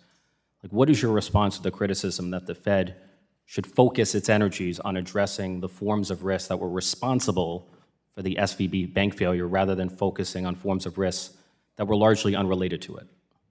So I agree with that, but I would say we are working on a package of liquidity measures which directly addresses the Silicon Valley Bank situation. We've also taken a lot of supervisory actions with other medium and small-sized banks that had a lot of uninsured deposits and a lot of real estate risk and things like that.